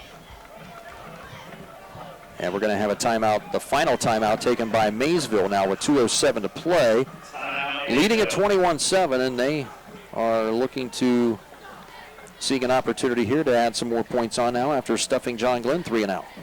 Yeah, they really are. With 2:07, they force the punt, have a great opportunity to maybe go down and score either a field goal or a touchdown. But if you're Craig Clark, you're going to take advantage of every second you have on the clock just to give your kids an opportunity. And I believe that's their last timeout. Mm-hmm. So able to preserve some clock here, and then talking to his veteran group on what we want to do offensively.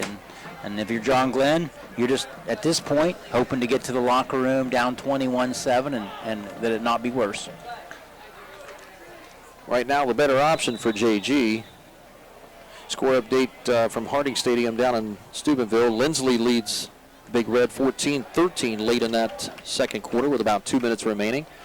Nice punt back to Armstead. Had one guy, and there's going to be coming back here as DeBolt or somebody was guilty. Looks like Matt Harper actually guilty of a hold back there, or a block in the back, as Armstead returns it up to the 43-yard line, but it's the flag back at the 35 or so is going to be bringing it back deep in Maysville territory here, so a nice break for JG.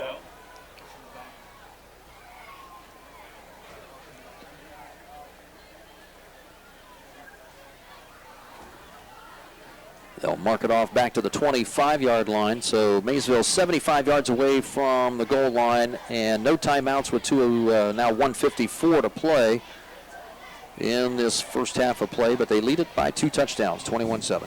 Yeah, we can expect them to put the ball in the air to Jared and Armstead and probably Fink. So, if you're John Glenn, you're going to have to defend the pass because I don't see him running the football very much just because of time and score.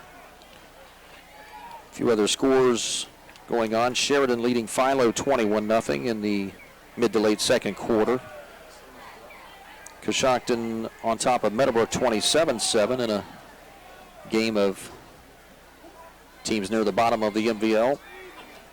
Wesley Armstead on the pitch around the right side is going to scamper toward the Muskies sideline, and he'll be banged out of bounds near the line of scrimmage. No gain on the play. Nice pursuit again by the Muskie defense, led by Noah Windland and Gunnar Fox.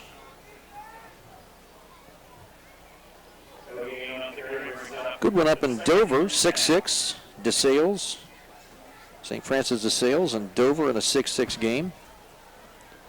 2 high-power football programs. Yeah, that one will be a test of wills. It'll probably be a pretty physical football game, knowing both of those programs. No doubt. West Muskingum leading Crooksville 7-0 in the mid-second quarter. And Hayden Jarrett on a sweep to the left side. Brushes off one man and will scamper out of bounds to stop the clock around the Maysville 31-yard line. Picks up 6. So Jarrett, that's actually maybe one of his second longest run of the evening so far. Clock showing in the minute 40. Real important stop here for JG's defense. They actually still have Maysville's kind of left this door open a little bit to possibly give the ball back to JG if they can get a stop. Yeah, really surprised me a little bit that they have not thrown it a little bit more. And obviously, I was very wrong on my last prediction. I thought they might throw it, and they've ran it consecutive times. Well, this last 2 or 3 minutes, really, both offenses has helped the other team out. 2 wides to the wide right side. Again, handoff Jarrett. Finds a hole and hits it, and they'll have a WB Green Insurance first down for Maysville up ahead of the 40 to the 42. And a pickup of about 7. Well, about 9 or so, something like that. Close to 9 yards on the carry. Maysville will work quickly. Clock running with 1:30. Jarrett on the left side of quarterback Alex Bob. 2 receivers near side left, 1 to the right, rolling out left. Bob looking downfield, throwing toward the sideline, and it's out of the reach of his receiver, Josh Maxwell. And we've got a penalty flag down again, and that's going to be a hold on the offense of Maysville. Holding penalty against the Panthers.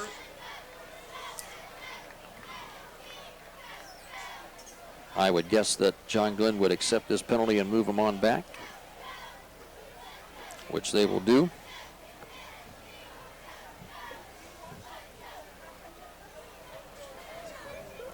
So a replay of first down. It'll be first down and about 25 or 26 to go.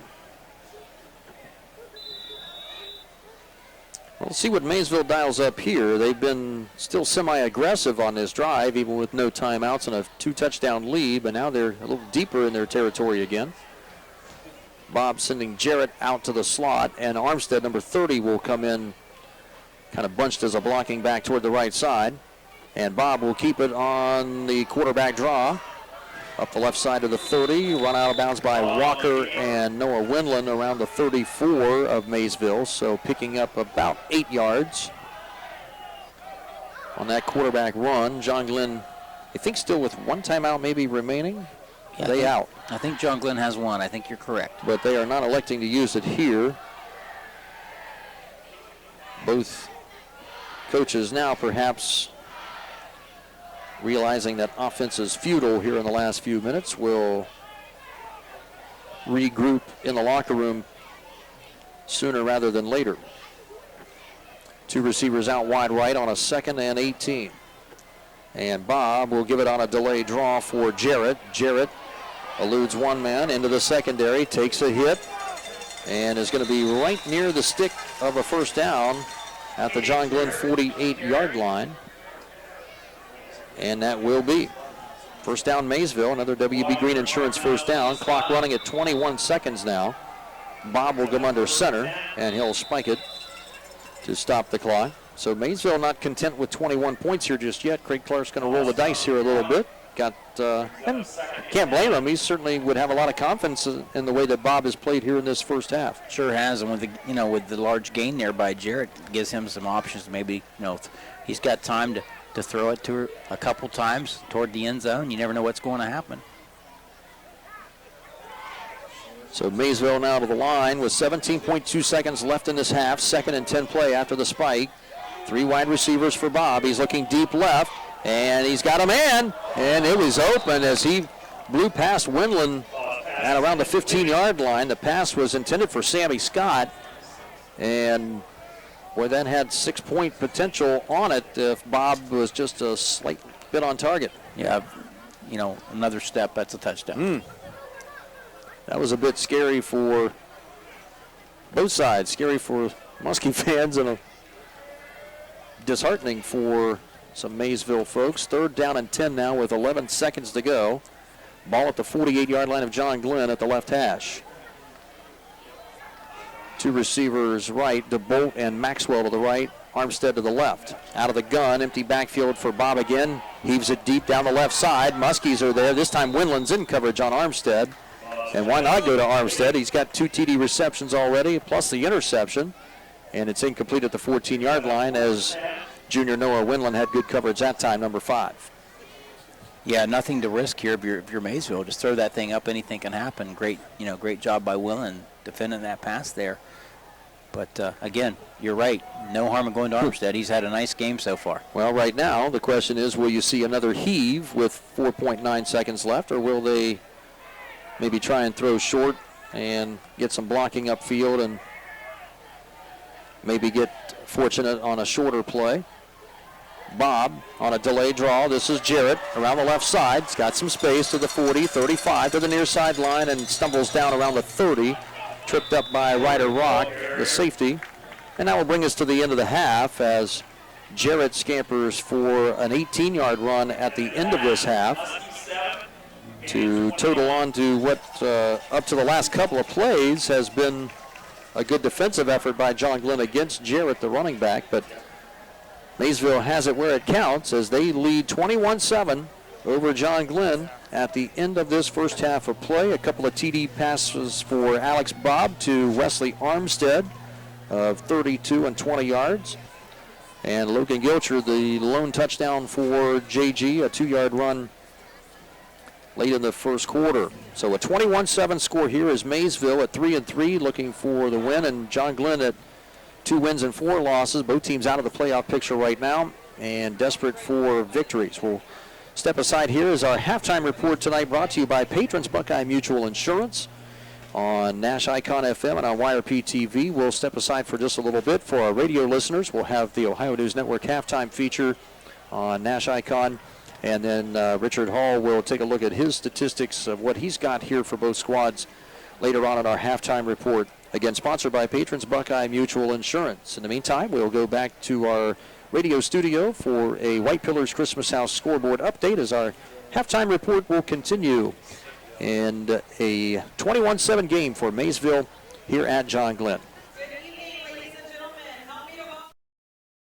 I'm Chuck McDowell, founder of Wesley Financial Group, and I'm still mad at timeshare companies. For over a decade, I've been fighting to clean up the timeshare industry by getting folks out of bad timeshares. But after all those battles, I'm still asked, how do they sell timeshares for $25,000 when they're available online for only $1? Here's how they do it. They lie. They tell you things like, timeshare's a great investment. You can go anywhere, anytime, or your maintenance fees will never go up. Everything they do to get you to sign a timeshare agreement is part of a well-planned trap. If you've ever been held hostage at a timeshare presentation and bought, Wesley Financial Group is here to help. To date, we've canceled timeshares for over 16,000 families. And I guarantee you this, we'll cancel your timeshare or you'll pay nothing. Call now for your free timeshare cancellation guide. 800-572-3344. That's 800-572-3344. 800-572-3344. This is Russ Abels. Summer's winding down, but did you know this is actually the perfect time to upgrade your air conditioning? Because at Abels, the end of the season means an amazing deal. Call us now.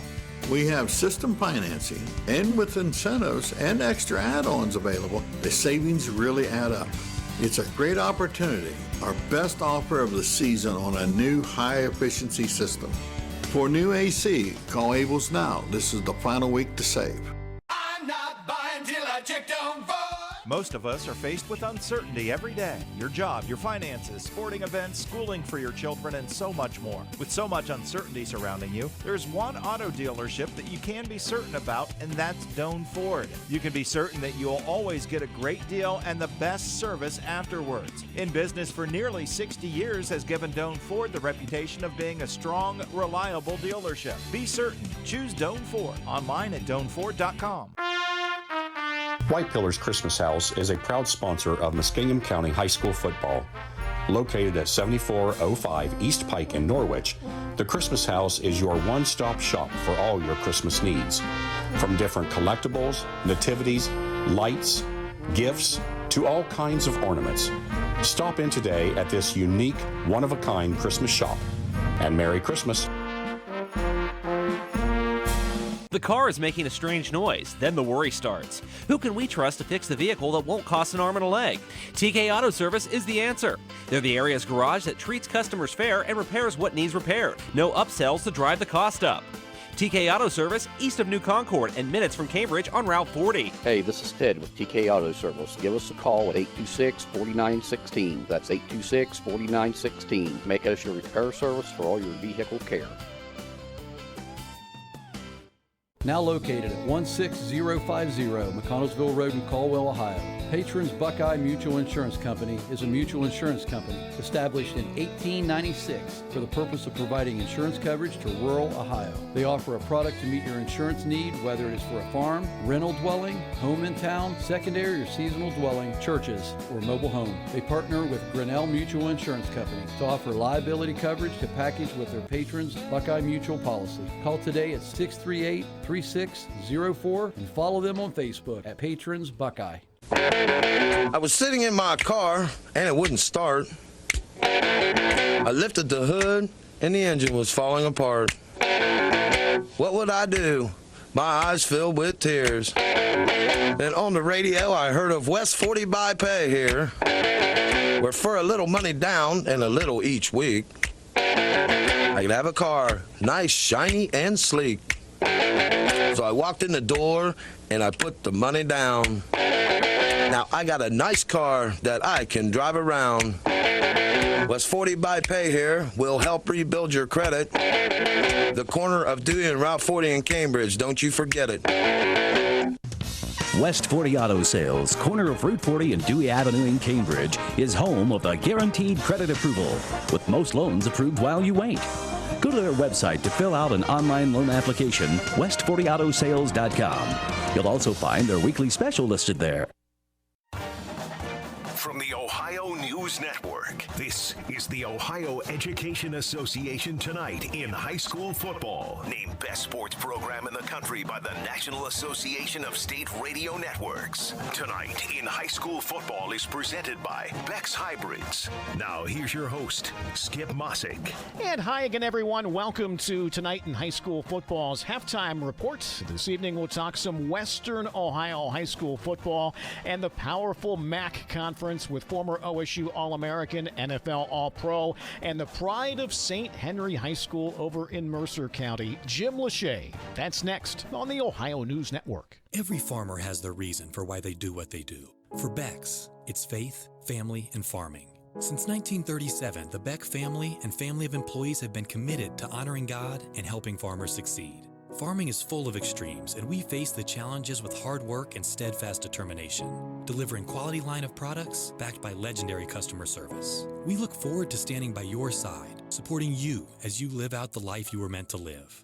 Becks, when it comes to farming, we believe in something more. I'm Scott Demaro, president of the Ohio Education Association, and on behalf of the OEA's 120,000 members, we're proud to bring you tonight's game. OEA members teach in Ohio's public schools and universities. We drive your kids' buses and serve them lunch. We're school nurses, custodians, librarians, and more. And we coach your kids on the field. We believe in great public schools for every student, and we believe our team is always stronger when we stand together, just as we have for 175 years. This is Tonight in High School Football on the Ohio News Network. Once again, here's Skip Mossick. We are presented by Beck's Hybrids. At Beck's, they are and will remain farmers at heart. And welcome back, everyone. Halftime of your game broadcast. We're joined this evening by former OSU All-American, NFL All-Pro out of St. Henry High School over in Mercer County, Jim Lachey. And Jim, we always like to talk to people from various parts of the state.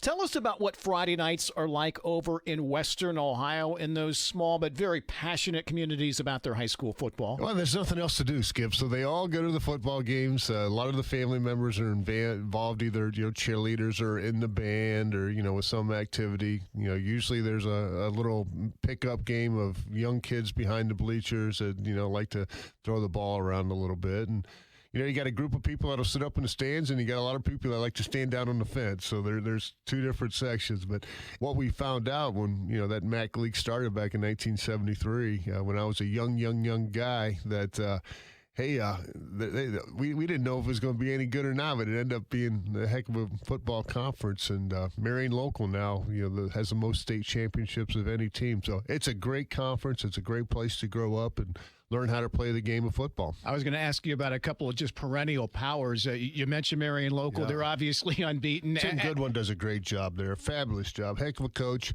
He gets the kids that come out in the community, and they want to do it. And why wouldn't you want to do it? You got an opportunity to win 4 state championships. They've seen their older brothers do it. A lot of people there are related in one aspect or another. So, you see your cousin have a couple rings, an older cousin or an uncle or a brother or something like that, and all of a sudden you want to be involved in that. And, every year he has a bunch of kids out. They work extremely hard at it. They're very fundamentally sound. And, same with Chip Otten over at Coldwater. He's done a fabulous job, too, with the same thing of, just being a good, fundamentally sound football. Don't turn the ball over, be able to run the football and stop the run and, make some plays on special teams. So they're doing well. Minster's been stepping up. Versailles over the years. There's Delphus St. John's for a lot of years has been some good football. So it's a great place to go back and watch football because it's real special. Again this year, Jim, the expanded playoffs where 16 teams from each region get in. I mean, even teams like your alma mater who've struggled so far this year would still get in if the season ended today. Are you a fan of the extra week of playoffs? Well, I understand why they're doing it, and I think we all do. It gives them an opportunity to have an extra game, get some extra kids in there after not having football for a year or two. So, it's kind of evening up. Will it go on in the future? I don't know. I think it's something that they looked at. They're trying to work with it. It's an opportunity for kids if they want to continue to play in another playoff game and have that opportunity.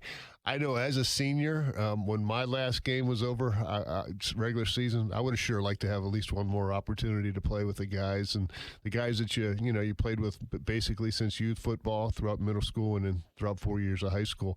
Anybody would like to have one more opportunity to play. So, it's a lot, but I think it's good for right now.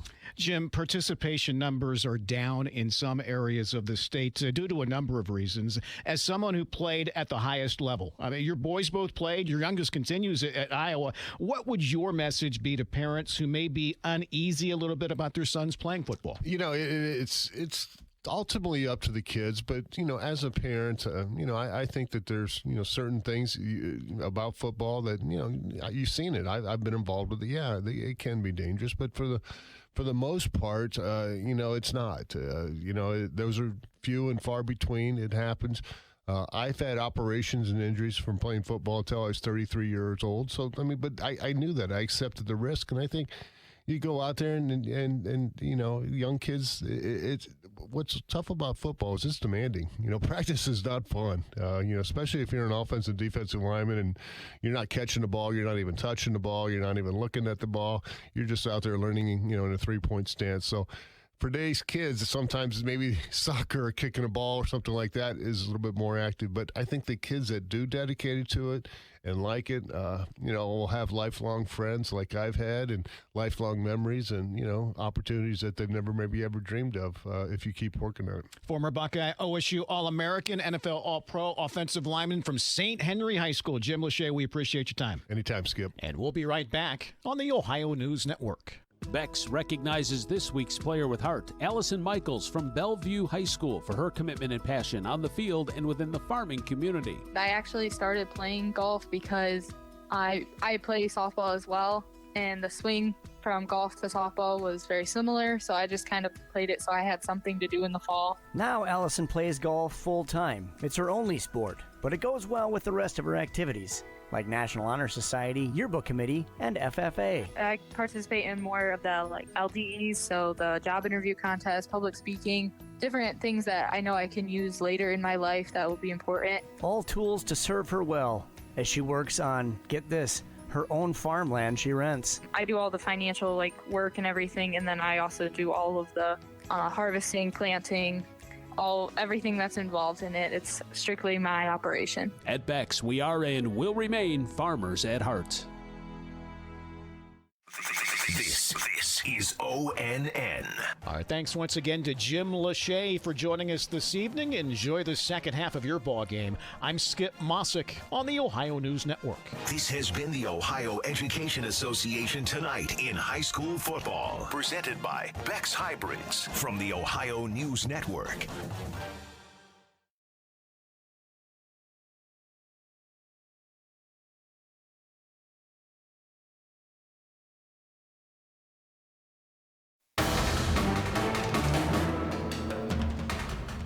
Tonight's scoreboard brought to you by the Buckeye Tire Pros. Shenandoah leading Monroe Central late in the second quarter, 33-12. West Muskingum ahead of Crooksville at the half, 7-0. Cambridge leading Union Local in the second quarter, 21-19. Buckeye Trail and Malvern tied up at 7 at the half. New Lexington ahead of Morgan, 26-7 at halftime. Coshocton leading Meadowbrook 34-7 late in the second quarter. Tri-Valley beating Riverview at the half, 16-7. Maysville leading John Glenn 21-7 at the half. Barnesville beating Toronto 35-0 at the half. Caldwell leading Buckeye Local 28-0 in the second quarter. Licking Heights ahead of Zanesville 27-0 at the half. And Sheridan ahead of Philo 21-0 at halftime. And that's your Coshocton City Tire Pros scoreboard. Welcome back to John Glenn High School. Richard Hall and Dave Davison with your halftime score. At halftime here at John Glenn, Maysville 21, John Glenn Little Muskies 7.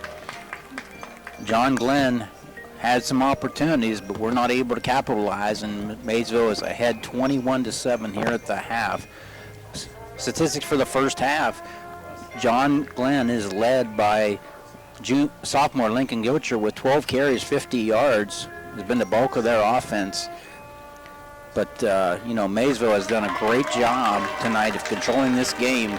Quietly, Hayden Jarrett has controlled the game. 12 carries, 85 yards, but they've distributed the ball quite well. Wesley Armstead has had an outstanding game both offensively and defensively. They have 105 yards on the ground, but they've been able to attack the Muskies both on the ground and through the air, scoring 3 touchdowns in the first half. John Glenn scored early on their possession to climb back in it to equal the score at 7-0, but Maysville has had an outstanding game tonight. No doubt about it, sir. 21-7 lead.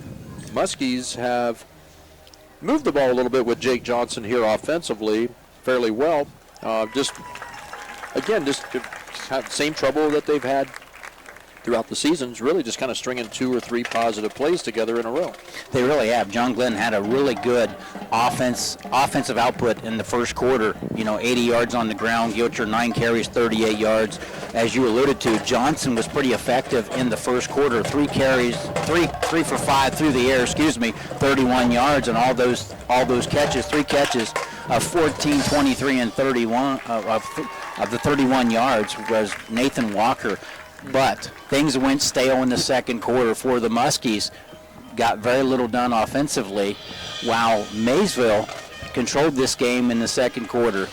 We had John Glenn Armstead had the interception, took away a drive from John Glenn with 5:30 left in the second, which led to a Hayden Jarrett 18-yard touchdown run with 3:49 left, and then Maysville recovered an onside kick. But due to a sack and a huge loss led by the John Glenn defense, Maysville did not advance the ball there, and John Glenn was able to get the football back. So our score 21-7, Maysville on top here in New Concord as the John Glenn High School Marching Band performing their competition halftime show.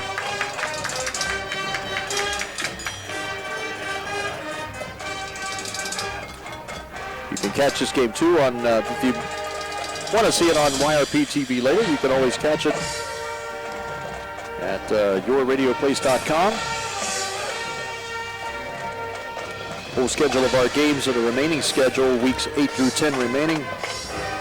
Coming up next week on ABC Sports, Barnesville is having a really good season. They'll be traveling to Monroe Central.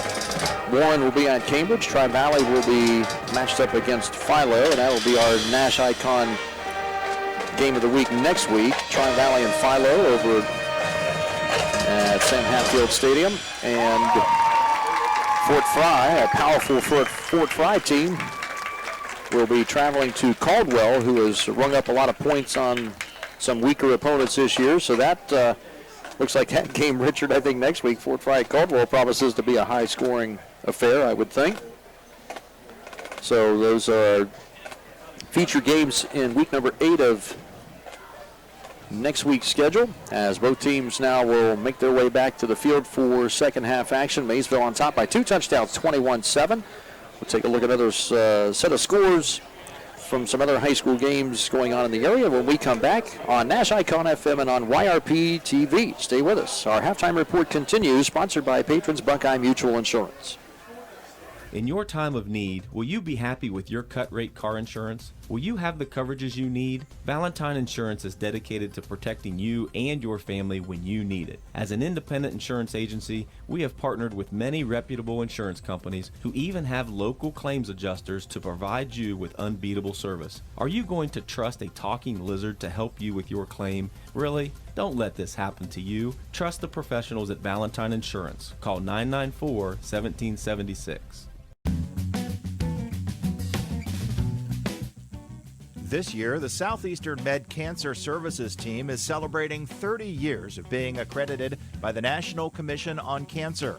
Earning this accreditation and maintaining it for 3 decades is a testament to their team's quality outcomes, dedication, commitment, and care for their patients and community. Learn more by visiting seormc.org today. Dave Davidson and Dr. Richard Hall here from John Glenn High School field, as well as our video crew of Cooper Klobuchak, Andrew Dunlap, and Mike Mitchell with us here. Glad you're with us for high school football action week number 7, 21-7. Maysville on top, thanks to a couple of TD passes. Alex Bobb to Wesley Armstead, and a Hayden Jarrett run of 18 yards for the TD. Logan Gilcher, the lone touchdown for the home team, a 2-yard run early on in the late in the first quarter. And let's take a look. Coming up here a little bit later on, our West 40 Auto Sales play of the game and our Dirt Works of Ohio drive of the game. Those will be coming up. Our post-game report will have our Lock Night Pizza player of the game in Duncan Falls. We'll select a player to receive that here in our post-game report. So let's shift gears here a bit, Richard. Let's go back to our score updates here right now. Barnesville, as we said, they're going to be playing a struggling Monroe Central team next week on the road, but they're having no trouble at home here tonight against Toronto, 35-0 Barnesville, as they really the beat goes on for the Shamrocks. They've had themselves really a fine season, probably one of our top teams in our coverage area. And a little bit of a surprise here. Union Local is the last report, late second quarter. Cambridge hanging in with them right now. A Union Local team that's put up a lot of points this year. Well, they sure have. You know, they've been really good offensively, so credit to Cambridge for they're hanging in there tonight.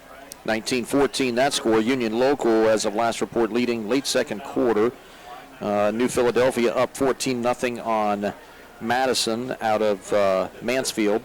Shenandoah leads Monroe Central 26-12. New Lexington on top of Morgan, 26-7. New Lexington back in the driver's seat in the small school division in the MVL, the football side this year. Yeah, New Lexington, they're the real deal. They have a nice ball club, both offensively and defensively. A lot of experience coming back from last year. They have a nice team. That game played in McConnellsville at Morgan. I'm sure Morgan probably figured to, at least the score indication looks like they are struggling here tonight. That's a team that kind of shot out of the gate quickly. We've had 3 straight wins to open the season. They've come back to earth a little bit here in the last 3 weeks, but still a team that's made some major improvements this year. Boy, they sure have. I've had them a couple times, and they have a nice team. A little surprised at that score tonight, but that just tells you how good New Lex is. Then, of course, we've got Caldwell leading Buckeye Trail in the second quarter, 21-0. Along with next, we have Tri-Valley leading Riverview 16-7 at the half. Riverview hanging in there. Riverview has a nice club, and they're competing. Also, we have Malvern and Buckeye Trail tied 7-7. I think I just gave a different score than that. A little. Oh, did you? Did we go? That one there? That might be a little bit. That one might be behind a little bit. Licking Heights on top of Zanesville, 27-0 as of last report there. Let's see. We'll go to. We'll refresh here a bit. Sorry about that, Dave. I'm reading that off your phone. I might have misspoke there. No, not at all. We have our second half of action here about to kick off. We'll get you caught up with some of the other scores going on as well. So Maysville set to receive this second half kickoff, brought to you by Valentine Insurance on Southgate Parkway in Cambridge. Our thanks again. Our halftime report brought to you by patrons Buckeye Mutual Insurance. And our ABC Sports sponsors on the night, in addition to them, are West 40 Auto Sales, Southeastern Med, Abels Incorporated, AMG Vanadium, TK Auto, Dirt Works of Ohio, Doan Ford, and White Pillars Christmas House. Dave, I think this first possession of the third quarter is going to be huge for the Muskies defensively.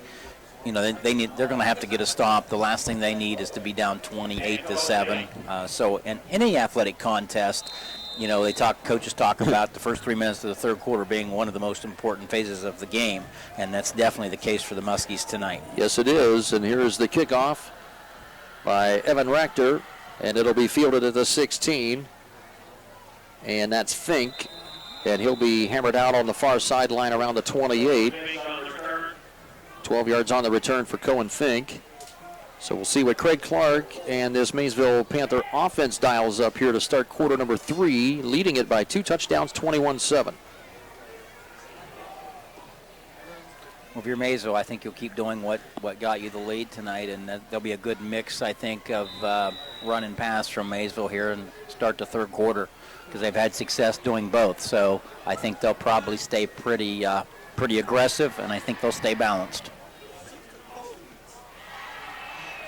Alex Bob will lead the controls again, number 4, out of the pistol at quarterback. Hayden Jarrett, whom John Glenn contained well in the first quarter and a half, had a few escape runs late in that first half. And now Jarrett does it again, zigzags his way out of the backfield. He's into the secondary, first down and more, 50, 45, run out inside the 40 of John Glenn on the near sideline. Another big run for number 1, Hayden Jarrett, going close to 35 yards on that rush as he started out to his right, and again, or started left rather, and JG defense just caught an over pursuit. Yeah, Jarrett's one of those type of players I mean, that's a big run right there, but he has runs like that. I mean, he dictates the game and just does so many things well. And he single-handedly outrun the JG defense there all the way to the 38-yard line. Ball at the left hash for Maysville, already up 2 touchdowns, and in the driver's seat here to go up 3 scores. 3 wide receivers wide right, and Bob on the first down pass play rolls out, looks that way, and got hit as he threw it. Attempted to go to the flat to number 30, Wesley Armstead. Got hit by one of the D linemen. It might have been Fox or Baker that got a hit on the quarterback as he released the ball. Second down and 10 from the JG 38-yard line. Clock stopped at 11:34, third quarter.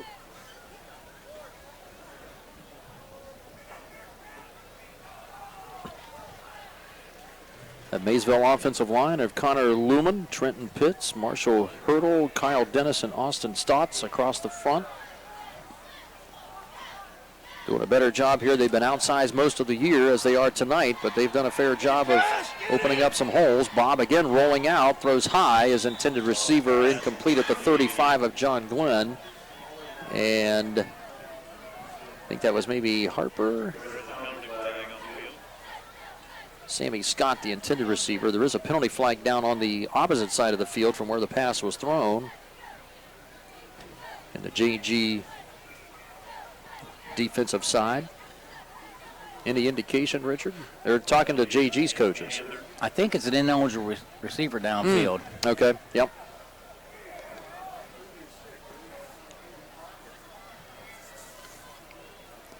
So they'll move that back.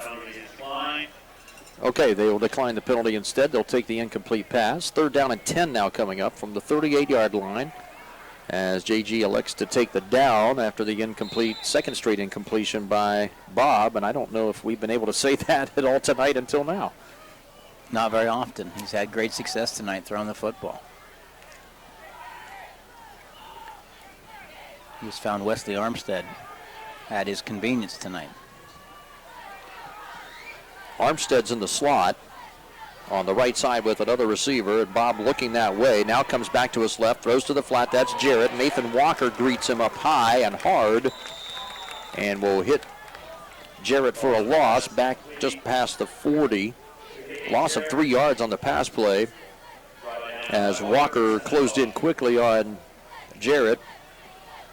Kind of got away with a high tackle. Fortunately, he had a couple of other Muskies come and help him out. He did, but Walker did a great job of getting there quick and getting Jared to the ground with some help. But big play for the Muskie defense there. Forcing that 4th down and 13 was big for the Muskie defense. Late comer onto the field, number 32, Skylar Boggs, a senior, will come out on the punt team. And Cohen Fink will punt this for the 2nd time. Rolls out on a rugby-style punt. Finally boots it away as he forces John Glenn to come up. Barnhouse came up to provide some pressure. Punts it out of bounds. Looks like inside the Muskie 15 on the far side of the field. It would be around a 25-yard punt. Let's see where they mark it. And they'll bring him out, actually bring him at the 12. So 28 yards on the punt. Another nice job by Fink to pin the Muskie offense deep in their own territory, trailing 21-7. Muskie offense of Nick Zanders, Noah Scheffler, Gunnar Fox, Clay Mathers, and Ethan Derwachter on the offensive line front. Gates Thompson Jr. at 5'11", number 13, is in as a slot receiver along with Walker to the right side. Kobe Shade, the other junior receiver, off to the far left side of the field. And Caleb Larrick now the motion man as the tight end, number 81, coming to the right. Rolling out right, Jake Johnson throws back over the middle. That's the first catch of the day for Shade. And zigzags his way out to the 25-yard line with a 1st down pass play and a WB Green Insurance 1st down for Kobe Shade, a gain of 13. Another positive-looking confidence builder for the sophomore QB, Jake Johnson. Sure was. Had great composure there in the pocket. Made a nice throw to Shade for the 13-yard gain. Approaching 10 minutes, 3rd quarter, 21-7. Maysville on top of John Glenn by 14. Johnson again out of the pistol, 3 receivers. Throws a quick middle screen. That is caught. Logan Gilcher sprints up the field, up the left hash mark to the 30 and now to the 33. Another nice 8-yard safe pass play from Jake Johnson to his running back Gilcher.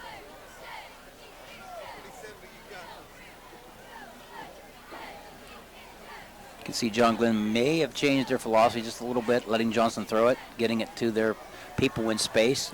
First 2 plays there, passes, and got positive yardage out of both of them. Might be a bit more confident of opening up the playbook a little. Here's Jake Johnson on a run. As we say that, he keeps it around the left end, and he is stuffed probably for about a loss of a yard or so back to the 31. And that'll bring up still a makeable 3rd down at about 3 as the clock approaches 9 minutes to go here in the 3rd quarter.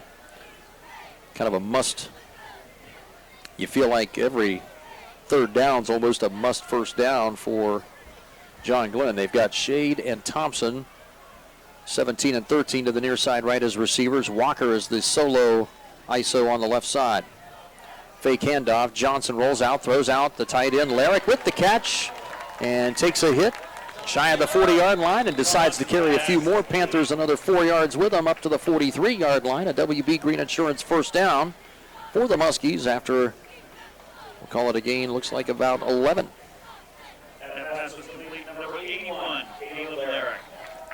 First catch of the day for the big fellow Larrick. When you say Larrick around here, they're all big. Yeah, you don't have an option. That's a forgiven conclusion. I ran into Pops earlier today. Towers over me as usual. 1st down and 10 from the 43. Fake handoff Gilcher. Johnson is dropped right there at the center of the line. That was Trenton Pitts, 63, who came up the nose tackle to drop him for a loss of a yard.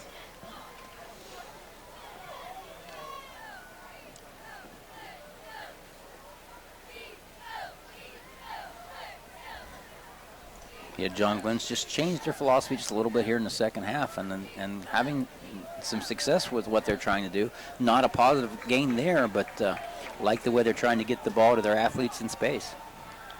Mixing up the play calling. 2nd and 11 here for Johnson. Heavy pressure, throwing high for Nathan Walker as they tried to set up a quick screen left for Walker. And that's the 2nd time. Walker a little bit frustrated, just saying just get the ball down just a little bit more, and at 6'4", I can haul it in for you there, Mr. Sophomore. 3rd down and 11 coming up, and these situations are extremely difficult here with a young QB. From the 42-yard line, John Glenn 3rd and 11. And Johnson sends 4 receivers into the pattern, looking deep for Walker, and miscommunication with his receiver as Walker ran a comeback to the Maysville 40-yard line, and instead Johnson threw it deeper on the fly. Unfortunately, it was out of bounds as Fink was back in coverage, and no chance for an interception there as the ball sailed about 2 or 3 yards out. Yeah, up until those 2 last pass plays, Johnson had been efficient, three completions, 32 yards, but the last 2 just didn't find their receiver.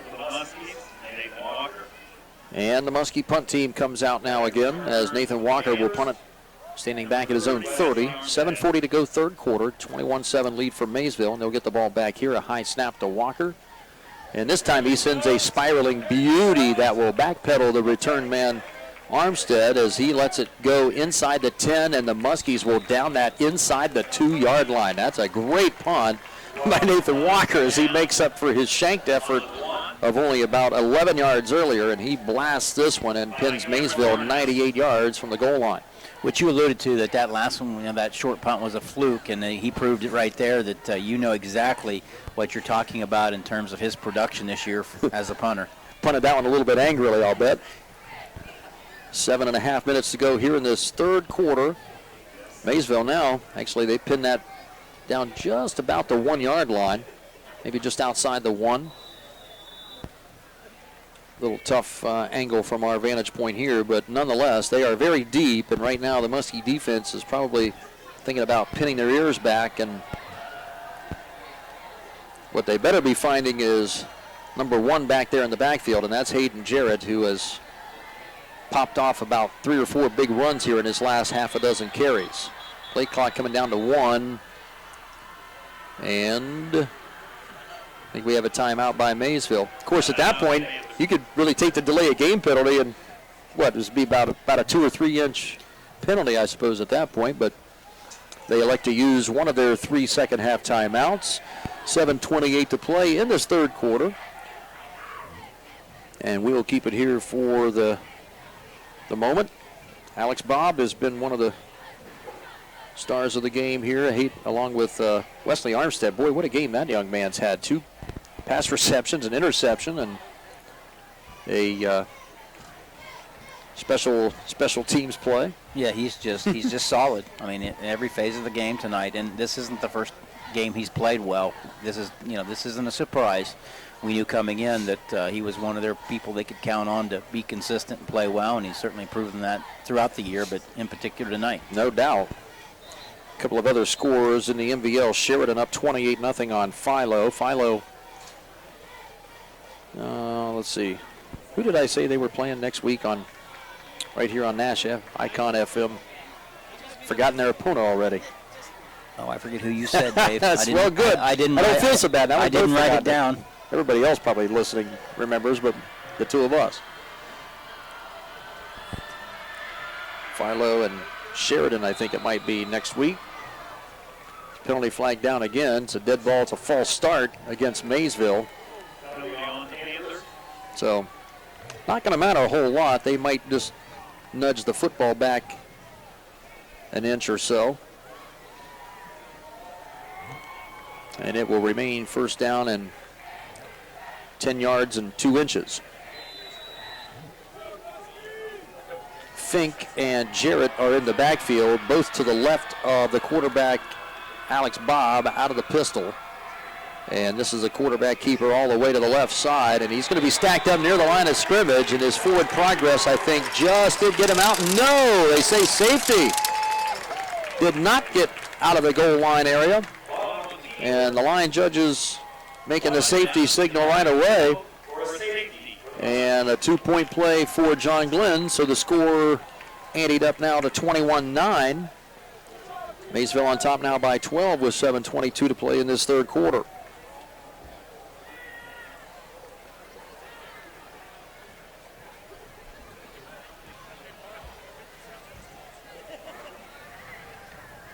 Been a little while since seeing a safety in the high school game. John Glenn's defense answers the call here, and that was all set up by the Nathan Walker punt that was absolutely brilliant. Nathan Walker punt, not that it mattered a lot, but we had the 2 penalties there that they were just out of sync the whole time. Mm-hmm. So we have the safety with 7:22 left here in the third quarter, 21-9 Maysville. Cohen Fink will send the free kick away, and this free kick brought to you by Valentine Insurance. Kicking for the Panthers, number 10, Doan Ford.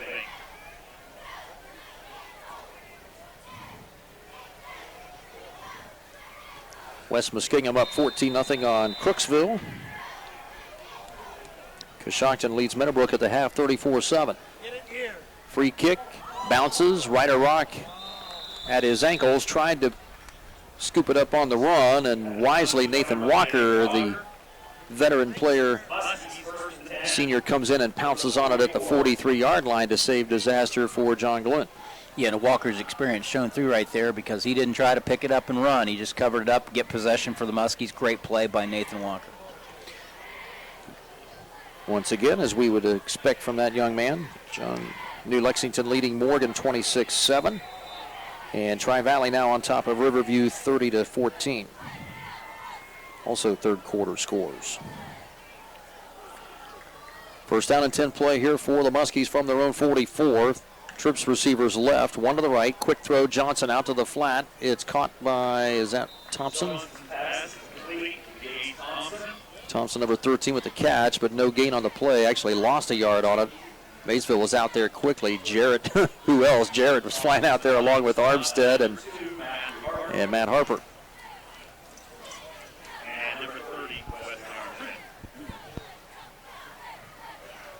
Big possession, big opportunity for John Glenn here, Dave. I really think, getting that safety, if it can score a touchdown, they'd be right back in this game. No doubt. Clock running at 6:40, third quarter, 21-9 now. Maysville leading it after the safety pulled in by the JG defense a moment ago. Gilcher off the left side of the line, picks up 2. Up to the 45. Trenton Pitts, the nose tackle, in there on the stop for Maysville. So short gain so far on the first 2 plays, and now another third down and long. And these situations here right now with a young sophomore quarterback and Jake Johnson are quite treacherous.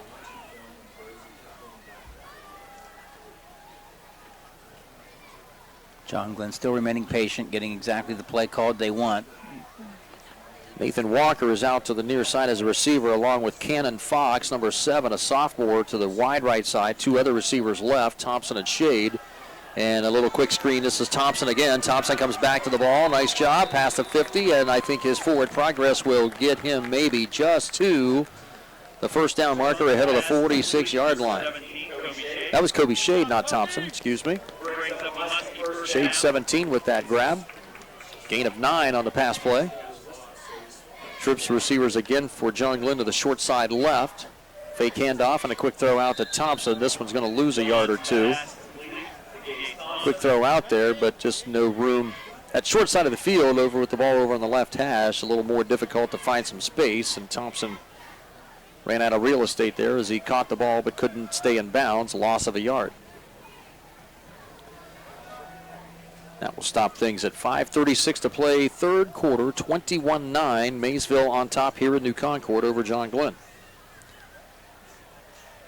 Near side receiver Cannon Fox comes all by himself out to the right side, and again they'll stack trips receivers to the short side left. Now Thompson comes in motion to join Fox on the right side. Handoff, Gilcher straight ahead, trying to get a few positive yardage back. Gets 3 at the 44-yard line. And the stop made by number 11, Todd Saxton, one of those junior linebackers for the Panthers. 3rd and 8.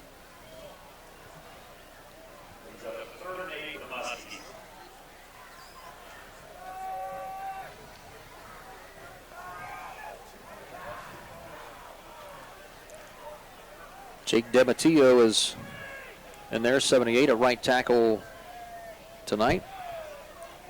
Sophomore at 6'4", 265 pounds. As he digs in, Thompson comes in motion to the right side. They'll hand it off to straight ahead to Gilcher, right off the left tackle, and forward progress gets him a little extra surge at the end of that play up to the 40-yard line. That'll get him about another 3 or 4 more yards. It'll be 4th down and about just over 4 yards to go for the first down. I think when you look at time and score and field, you know, when you look at where they're at on the field, I think it's safe to go for it at 4th and 4.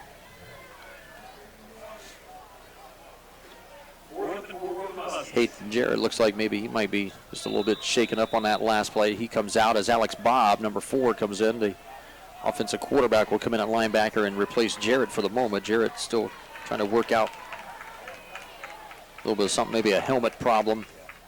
Had to come off the field. John Glenn shifting around at the last moment. They stack receivers to the left side, trying to lead block for Gilcher. He's got a first down. Gilcher with a good surge.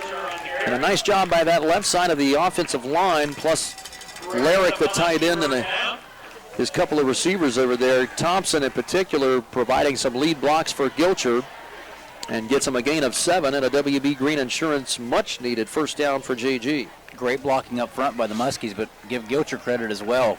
Did a great job following these blockers to pick up the first down. Yes, sir.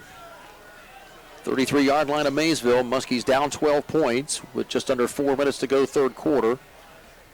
And it'll be Noah Wendland back in, taking the snap at QB, eludes some pass rushers, and it's going to be a first down run, but it's going to be all for naught as Armstead makes the tackle at the 20-yard line after a 13-yard gain, but penalty flags came in right away, 2 of them in fact, and everybody in maroon and white groaning as virtually everyone in the stadium saw the infraction against John Glenn.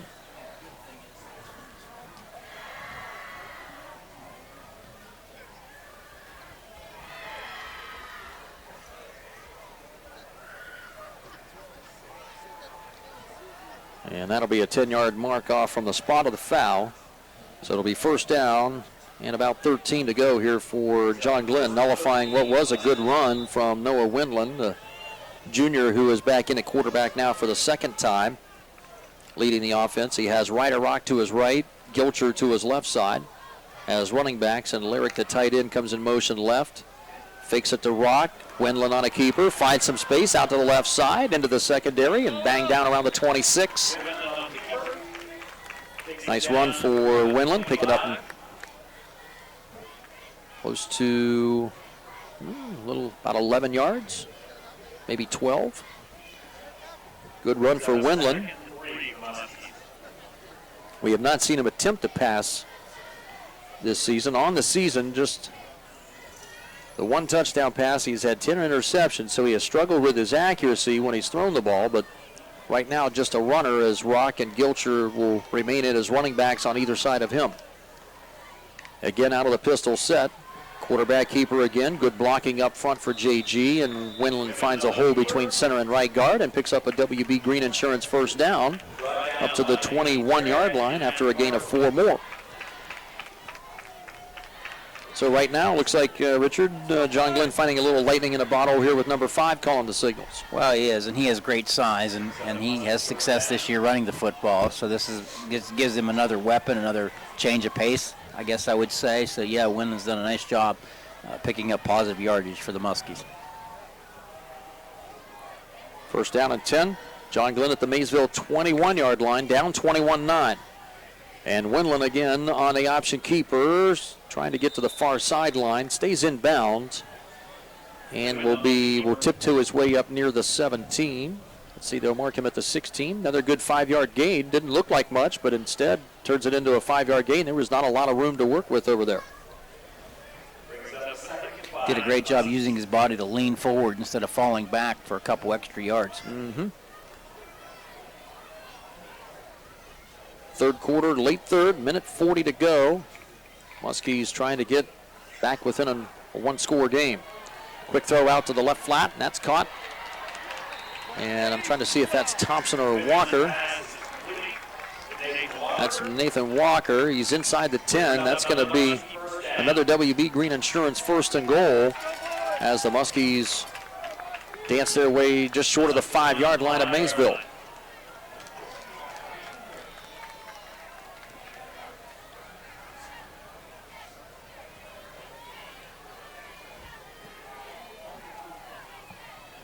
And out of the pistol again, Noah Winland calling signals now, taking over for sophomore Jake Johnson.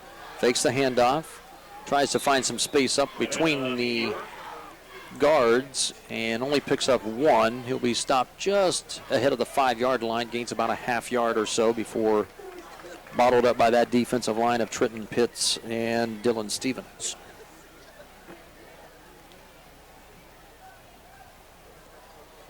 And again, Winland from the pistol. He's got Kobe Shade as a wide out right.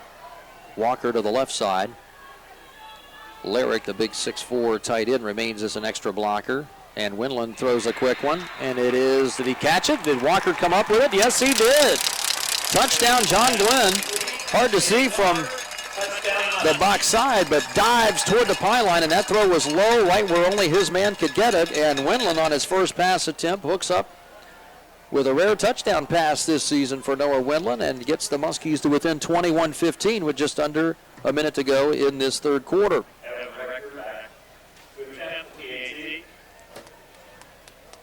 Walker, after another sensational catch there for the TD, will be the holder. And sophomore Evan Rector with a strong right leg will try to boot this through and get it back to within 5. And Walker, nice job of snagging that snap almost behind his right hip. Gets it down, and the kick is perfect from Evan Rector. So we've got a new ball game with 52.9 seconds remaining. Third quarter, Muskies trailing Maysville now 21-16 as our YRP TV and ABC Sports coverage on Nash Icon FM will continue after this word. Members of Guernsey Muskingum Electric Cooperative love Southeast Ohio, where the hills roll, the roads are crooked, and the trees are plentiful. Keeping the lights on in our beautiful corner of the state is a challenge Guernsey Muskingum gladly accepts and works hard to accomplish.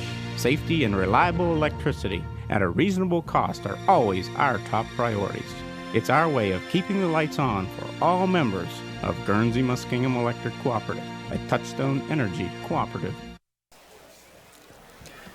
John Glenn gets themselves back in this game here, Richard Hall, 21-16 after a nice, really set up by the Nathan Walker punt, which pinned Maysville deep inside their 1-yard line. Defense pulls in a safety on the very next play, and then the Muskies take a touchdown drive right after that and march it down, thanks mostly in part to Nathan Walker, Gates Thompson, and Noah Winland. Sure did, and not only that, Dave, that drive took over 6 minutes, which kept Maysville's offense off the field and gave John Glenn an opportunity to score, which they did, which is, right back. They're right back in the game. And maybe more important, gave the John Glenn defense a little extra rest time. Seems like they've been on the field a majority of the time tonight. Yeah, they have been. Kickoff by Valentine Insurance. Goes out of bounds, so each team now with a kickoff out of bounds. Maysville started the game that way, and John Glenn will give it to Maysville on the 35-yard line after the kickoff penalty. You couldn't have drawn it up any better if you're John Glenn. Sustained a great drive. The safety then sustained a great drive for the score, and they're right back in this. And you can just tell their demeanor's even different now that they're right back in it. I'm smelling perhaps a Dirtworks of Ohio Drive of the Game award coming up later. We may look back at that one here in just a little while. Out of the offset eye, out of the pistol. Bob hands it off Jarrett. And John Glenn stuffs that big time right at the line of scrimmage, maybe just a half yard's lost. Tanner Whiteman, 64, was in on that stop, along with Cameron Barnhouse and company.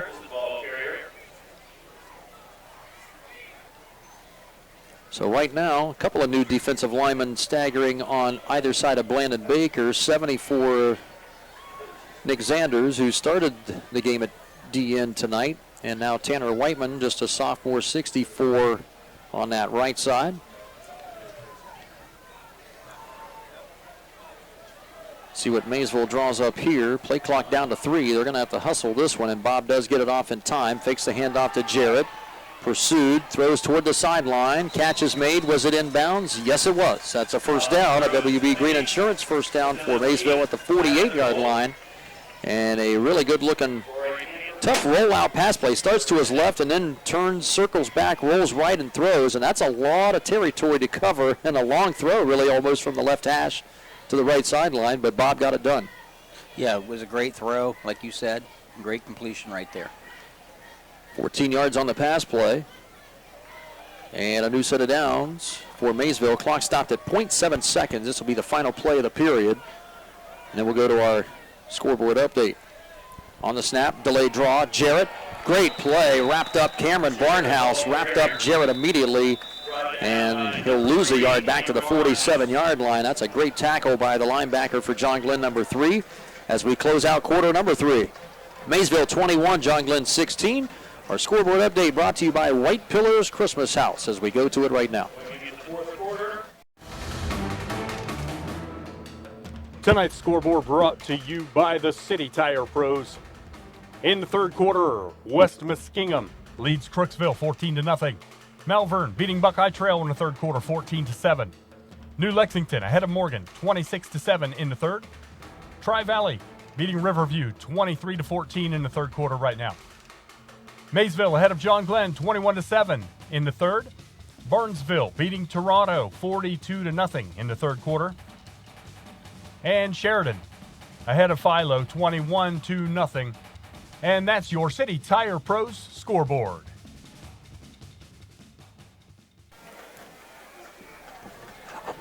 Dave Davidson, Richard Hall, and here in the press box we've got down on the production truck Cooper Klobuchak, and our main camera Andrew Dunlap, and our sideline camera by Michael Mitchell.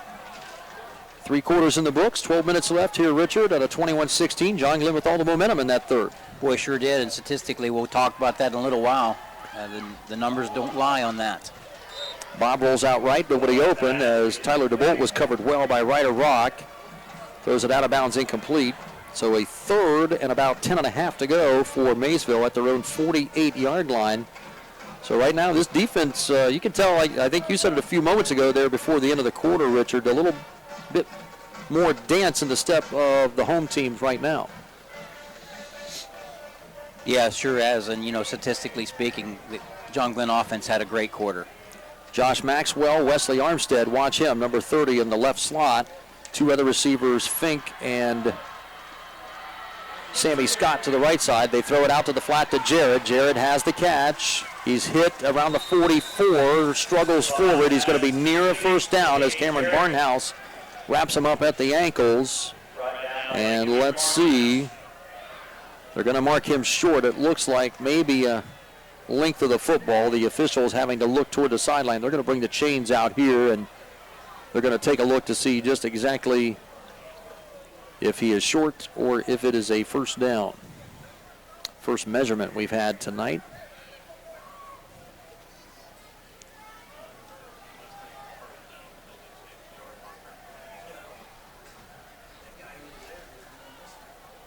And that will be a first down by the half the length of the football for Jarrett, so he turns in an 11-yard run. So again, number 1 for Maysville, Richard burns the John Glenn defense, and he's done that several times here in the second and third quarter. He sure has. He's been consistent here in the second, third quarter, and now in the fourth. Has done his damage. He does it again there, gives the Panthers another WB Green Insurance first down from the John Glenn 42 at the right hash. 21-16 lead for the Panthers by 5. 2 receivers out wide to the right side. Fink has an extra wing back to the left side, to the other side, right side, and now they'll toss it to that short side right. That'll be Armstead with only his second carry of the evening, I believe. Short gain, picks up about 3. Tanner Whiteman and Blandon Baker, the 2 of the 3 D-line tandem for John Glenn, knocks him out. Second and 7.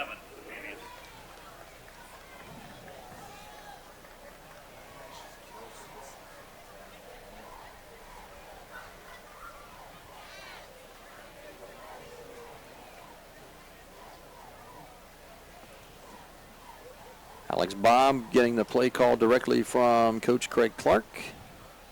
He's been there quite a while now at Maysville, coming over from Coshocton. And Bob out of the pistols, Sends it on a sweep. Wesley Armstead hit in the backfield, and then he is bull rushed by another handful of Muskies. Cameron Barnhouse again. Boy, we have called his name on defense virtually every play tonight, and he has laid some licks tonight on some Maysville ball carriers and does it again there after a 1-yard run. And I'll tell you, the quarterback Johnson going both ways tonight also was in on that tackle. He's done a good job defensively. He has a lot on his plate tonight. First varsity start of the season, and then playing solid defense for the Muskies. No doubt. 10 minutes remaining, fourth quarter. Muskies down by 5. Maysville now with a 3rd and 9 as they stagger 4 receivers to that wide left side. Handoff Jarrett. They flip it to behind on a reverse to Armstead. Muskies are onto it. Barnhouse got a hand in on him, and Gunnar Fox finishes off the play at the 40-yard line, so only a gain of about a yard or so, just ahead of the 40. That was a great job staying at home off the backside by the JG defense. They were not at all fooled by that play. Yeah, John Glenn stayed at home. It took a long time for that play to develop, and John Glenn stayed at home. They didn't over-pursue and did a great job there. So now Maysville looking like they're going to go for it from the JG 40 with a 4th and 8. 3 wide receivers, trips to the wide left side of the field. Bob will send Jarrett out of the backfield and empty it. They're trying to draw the Muskies offside, and it's not going to work. As Bob looks to the sideline, just gives it up now, and Maysville will elect to take the delay of game penalty. So good discipline by the JG defense not to bite on the attempted tricky sequence by Maysville.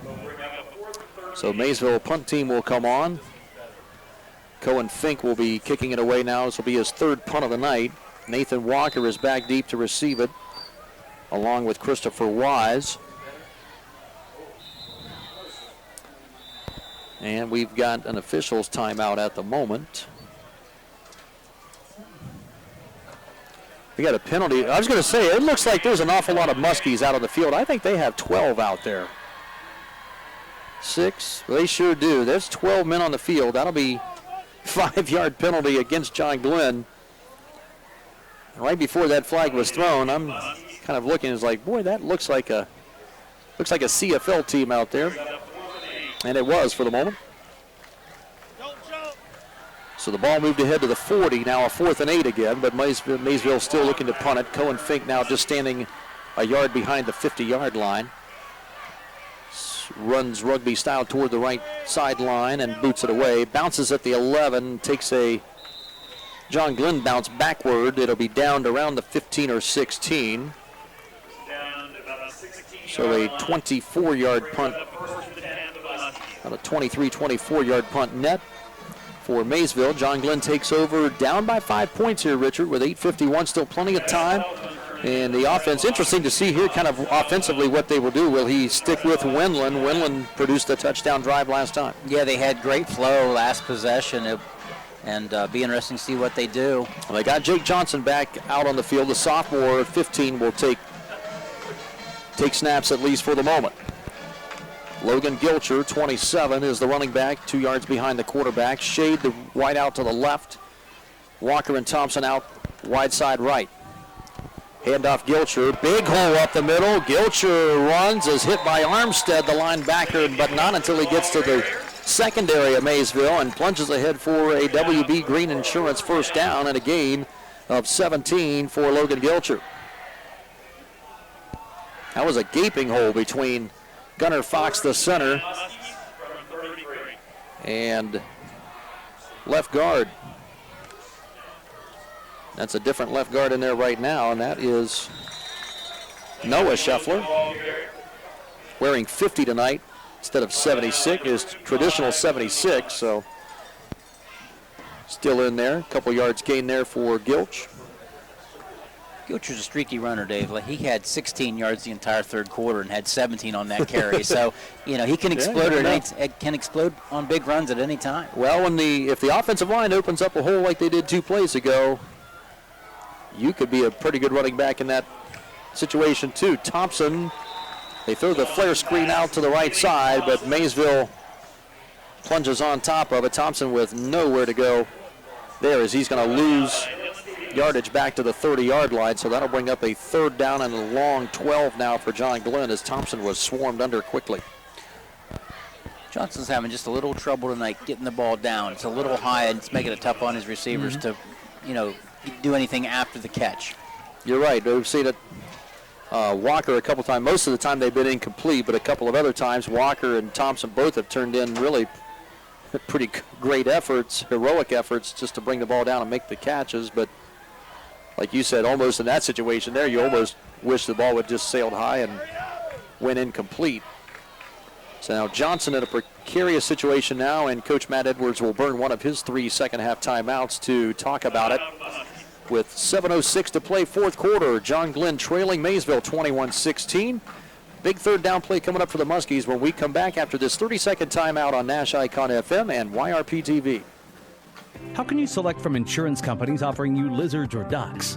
When it comes to protection for your home and auto, you want a company that provides quality insurance products and personalized, fair, friendly claims service. WB Green Insurance represents Westfield Insurance.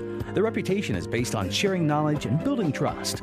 Westfield has been around the neighborhood over 150 years. WB Green Insurance welcomes the opportunity to quote your home, car, and business insurance. Don't be fooled by lizards and ducks. Call 439-1329. Dave Davidson and Richard Hall back in the booth here on Nash Icon FM. Thanks for listening, and for those of you watching on our live stream on YRP TV and Facebook Live, thanks for joining us there as well.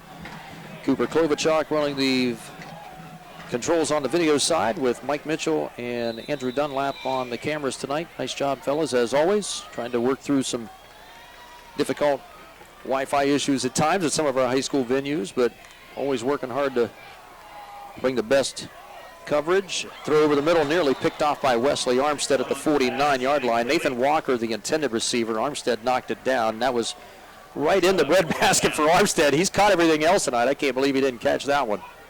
Yeah, very fortunate there for the Muskies not to have an interception, because Armstead just got turned around a bit later. He probably would have caught that. So a punt situation here on a 4th down and 13. Ball at the 30-yard line at the right hash for John Glenn. 1 tick beyond 7 minutes remaining, 4th quarter. Maysville 21, John Glenn 16, and Walker now will try to send another booming punt like he did the last time. And this one's end over end, a little bit away from the returner, but it gets a very favorable John Glenn bounce of about 10 more yards and is down at the Maysville 25-yard line. So a good punt by Walker once again. Probably just as well right there to punt that one away from the returner, and really didn't give them much opportunity to get in a return. So another nice job by the senior number 10. Yeah, he does. He makes great decisions, and he's been around a while, knows how to play the game, makes great decisions right there. And a dead ball is a great thing for your defense. You can start and get in position, be ready to go. So John Glenn's defense has got to dig in here one more time, at least. Still a lot of time left at 6:50 to go, 4th quarter. Certainly Alex Bobb and this defense, JG defense led by Mitch Bendel, they have obviously made some adjustments where they've kept Bob and Hayden Jarrett both at bay here in this second half so far. They sure have done a great job of adjusting. You're right, and Maysville has not scored here in the second half. And some early movement, I think on the center. I think the Maysville center flinched the ball just a little bit. Marshall Hurdle. That'll be a 5-yard mark off, so there's a bonus for JG's defense right there, making it 1st down 15 to start this drive.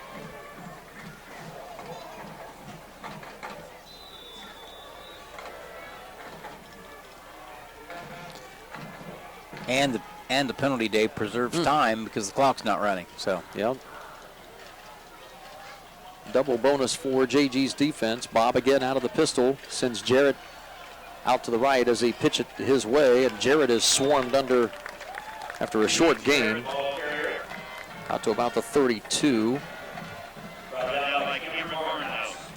Gain of a couple yards. Number 3, Barnhouse is right out there. Boy, he is just a hound dog on the football tonight for JG's defense.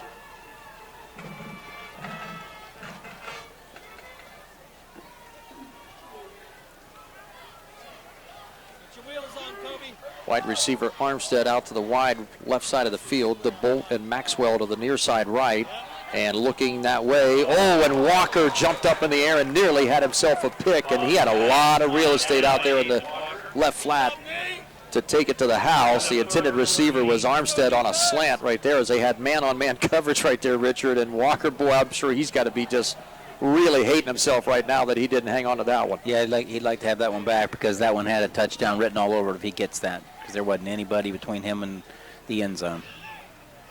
So a 3rd down 13 for Maysville now at their own 23-yard line on the right hash as Bob brings in the play.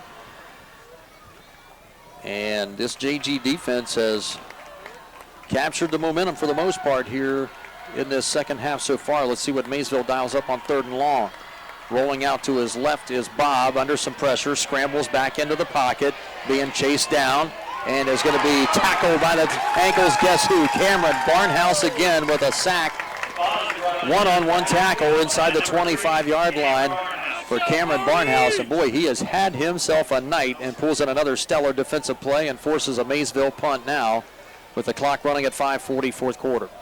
He's been everywhere tonight, and no matter what the score has been tonight, John Glenn's defense is continuing to play as hard as they possibly can. So credit to them, and that's why they're in the game. Wesley Armstead to punt it again for the 4th time here for Maysville.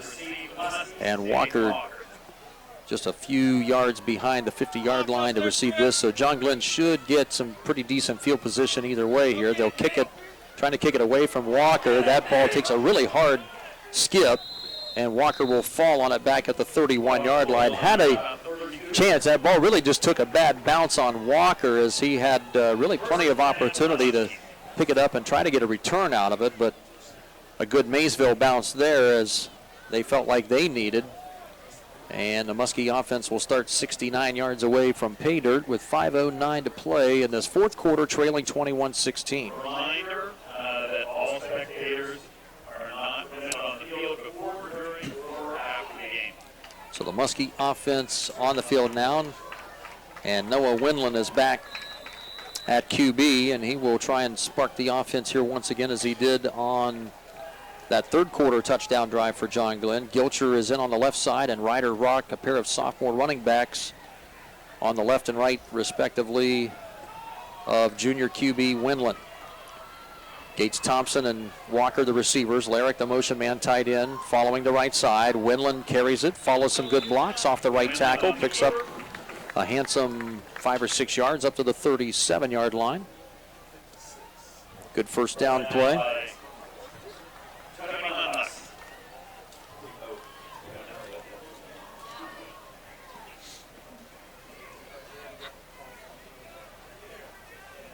They'll mark him up to the 38-yard line. So a good run for Winland here again as he's piled up some rushing yardage here in this second half. Snap again. Winland keeps it. Finds some space. Left side. He's running. 1st down and more. And is dragged down by Armstead as he reaches behind his head to pull down the runner at the Maysville 49-yard line. A WB Green Insurance 1st down for Winland and the Muskies. Great tackle there by Armstead, but Winland did a great job of, on the run. 13 more on that run for Winland.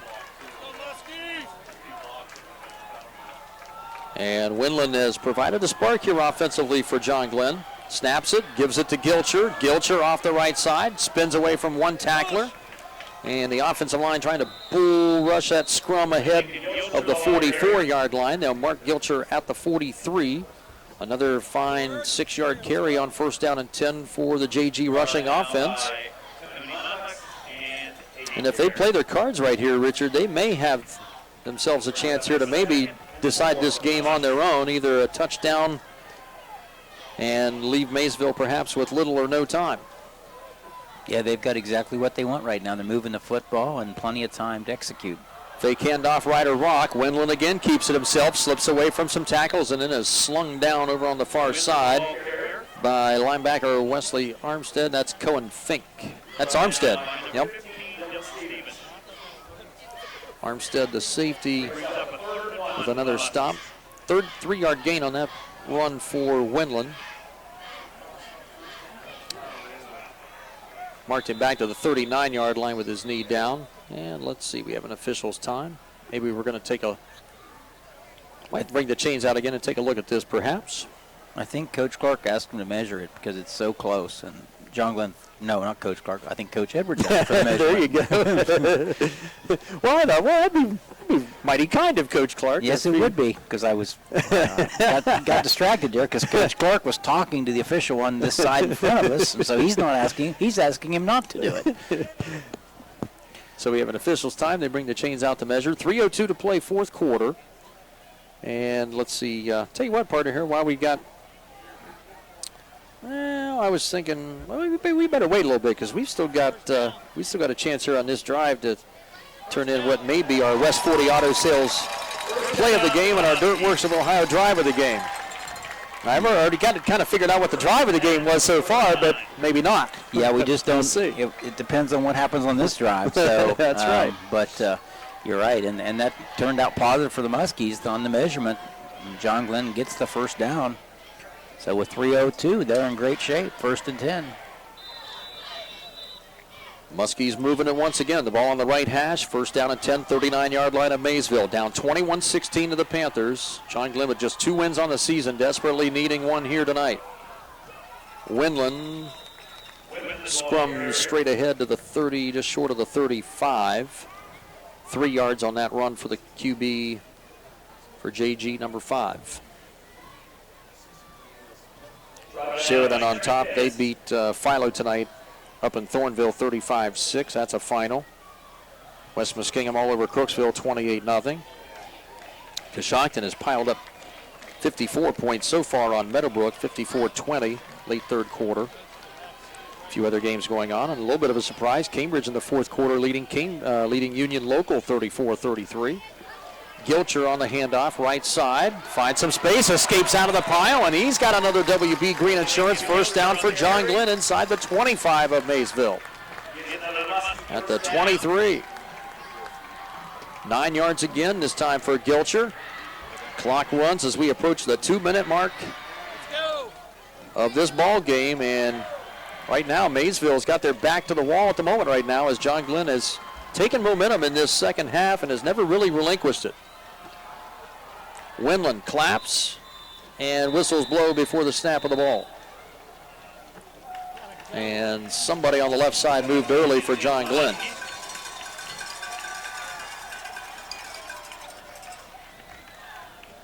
That'll be 5 yards backward for the home team, back to the 28-yard line at the right hash. 1st and 15 coming.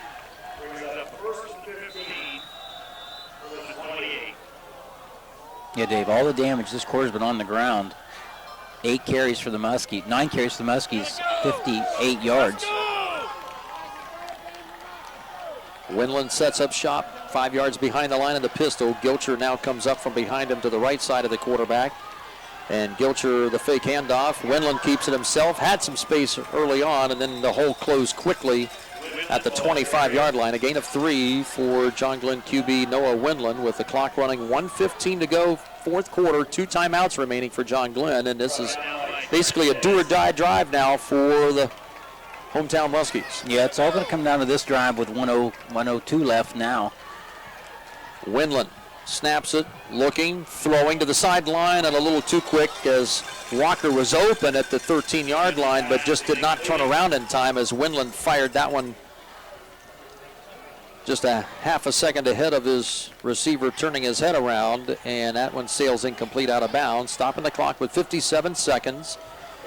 4 down territory, obviously, here for John Glenn. Now a 3rd and 11 after that 5-yard penalty. Boy, any offensive penalties on drives like this are just usually drive killers. You hope, John Glenn fans hope that's not the case here. Yeah, and they really had great flow. They were clicking until that penalty, so. A 3rd and a long 11 play now for Winland as he looks back to Gilcher, gives out the last instructions, and has good protection.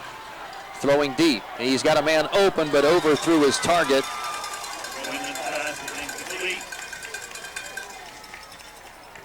That was Cameron Barnhouse, I think, out there, who was the intended receiver, the extra coming in as a tight end on that right side. He was the man that kind of a delay streak down that right side and had him open for a moment, but just a little bit off time with the throw.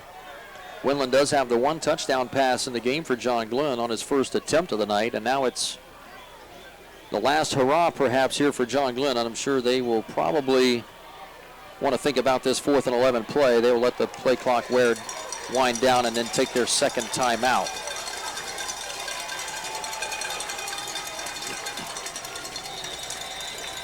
And that is what they will do.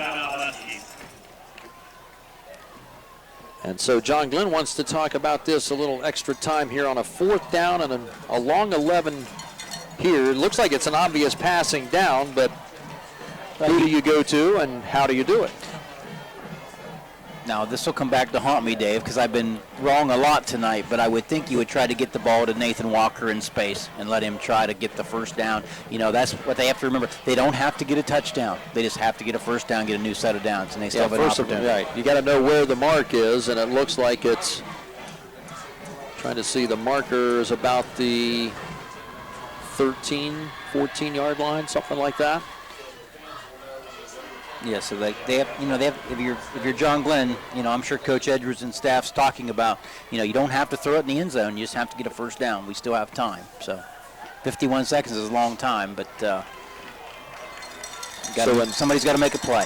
A new receiver in is Caden Black, junior receiver, number 23 to the near side left. Now Maysville's going to take a timeout defensively as they brought out Caden Black, 23, and Gates Thompson to the left side of the formation. Walker and Shade were out to the right side, so we'll take a little extra time here with 51 seconds left to go. Coming up in our post-game report, sponsored by Southeastern Med, we will have our Lock 9 Pizza player of the game at the conclusion in our post-game report, and we still have yet to decide on our play of the game and drive of the game right now, which are still up in the air at the moment. Our thanks again to our ABC Sports sponsors for tonight's contest: West 40 Auto Sales, Southeastern Med, Abel's Electric, Heating and Cooling, AMG Vanadium, TK Auto, White Pillars Christmas, Dirt Works of Ohio, Doan Ford, Patrons Buckeye Mutual. And special thanks to our video crew, Cooper Klobuchak, our director, Andrew Dunlap, and Mike Mitchell. Nice job, guys, with the cameras in tonight on our live stream. And here we go on a 4th and 11. Do-or-die time for John Glenn. Caden Black is the lone wide receiver to the near side, all the way wide side left. 3 receivers bunch short side right for Noah Winland out of the pistol. Snap, 4-man rush, steps up in the pocket, throws over the middle, and it is dropped. No, he got it. He caught it. He did catch it. Kobe Shade came up with it at the 5-yard line. I thought he went to the ground. The ball went to the ground. Instead, it's a completion and a 1st and goal on a WB Green Insurance first down. Still 45 seconds remaining. John Glenn, I believe, has the one timeout remaining, perhaps, but they have a 1st and goal now at the 5. A great Shade catch from turning back behind his back shoulder. Winland bounced off the pile at the line of scrimmage. Nowhere to run this time as they is swarmed under at around the 4-yard line, a gain of 1. And John Glenn will use that final timeout here. 22.8 seconds to play in this 4th quarter, and this one's going to come down to a nail-biter. Boy, you talk about plays of the game. That was one sensational catch by Shade as he was running across the field left and had to turn back over his behind him to make that throw. Yeah, great catch by Shea, but Noah Winland stood in there and put the ball where it needed to go. It was a little bit off target, but he also had to thread the needle a little bit. Right. So, great pass and catch by the Muskies there. They got a chance to win this thing. And good pass protection by his offensive line, which really the John Glenn quarterbacks have had most of the night as well, too. 21-16 Maysville on top, but the Muskies now a 2nd and goal at the 4. Now, you're thinking here, John Glenn's out of timeouts. 22.8 seconds left. Can still, you would think, still be able to run the ball or pass it here. But if they run it, if it doesn't get out of bounds, they're going to have to get quickly to the line if they don't score with it. I think, and then maybe come up. Maybe they're talking about maybe spiking it on 3rd down and saving it for the last 4th down play. Again, maybe. Coach Edwards knows his team, but I would think they're probably going to throw the football to preserve time.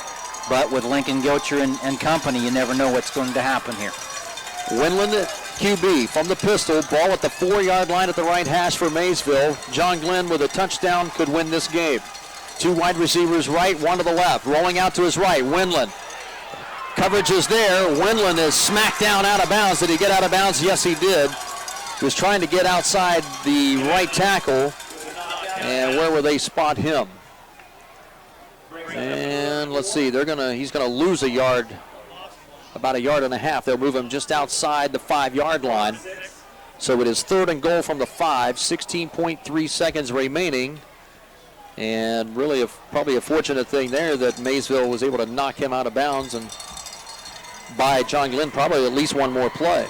Yeah, now you have to throw. You can't run the football. Not enough time. Yep, Nathan Walker is by himself to the right side. Gates Thompson in the slot left along with Kobe Shade to the left side. Gilcher, the running back, off to the left side. Winland looking. Play clock is down to 1, and they're not going to get it off.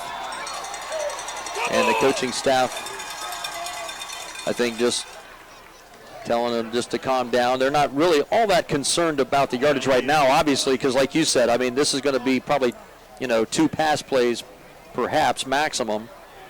So they're not all concerned about the 5-yard loss. Yeah, it's two pass plays, probably to the end zone or near the end zone. So the yardage isn't that big a deal. So the ball just outside the 10. 3rd and goal at the 10. John Glenn down 21-16, 16 seconds remaining. 2 plays essentially to get what would probably be the game-winning score. Winland claps, starts left, now rolls out to his right, unloads it toward the end zone, and it's knocked down at the 2-yard line. Ball a little bit underthrown. He was looking for his tight end, Larrick. Cohen Fink was in coverage for Maysville, and Winland really was just trying to dump that one off and get out of trouble. There was probably the best pass rush we've seen of the night from Maysville on that play. Yeah, Winland rolled out to his right, but still, excuse me, rolled out to his right, but Maysville did a great job defensively there. 10.6 seconds remaining. 4th down and goal. John Glenn outside the Maysville 10-yard line. Play clock is down to 10. Winland coming over, not being able to really hear the play that well. Play clock now down to 3. John Glenn's going to have to rush this one. And they get it off just in time. Winland throws for Walker. Alley-oop to the back corner of the end zone. He caught it, but was he inbound? No. Out of bounds, they say. Walker came up with the grab, but could not get a foot down in bounds. And Maysville will survive.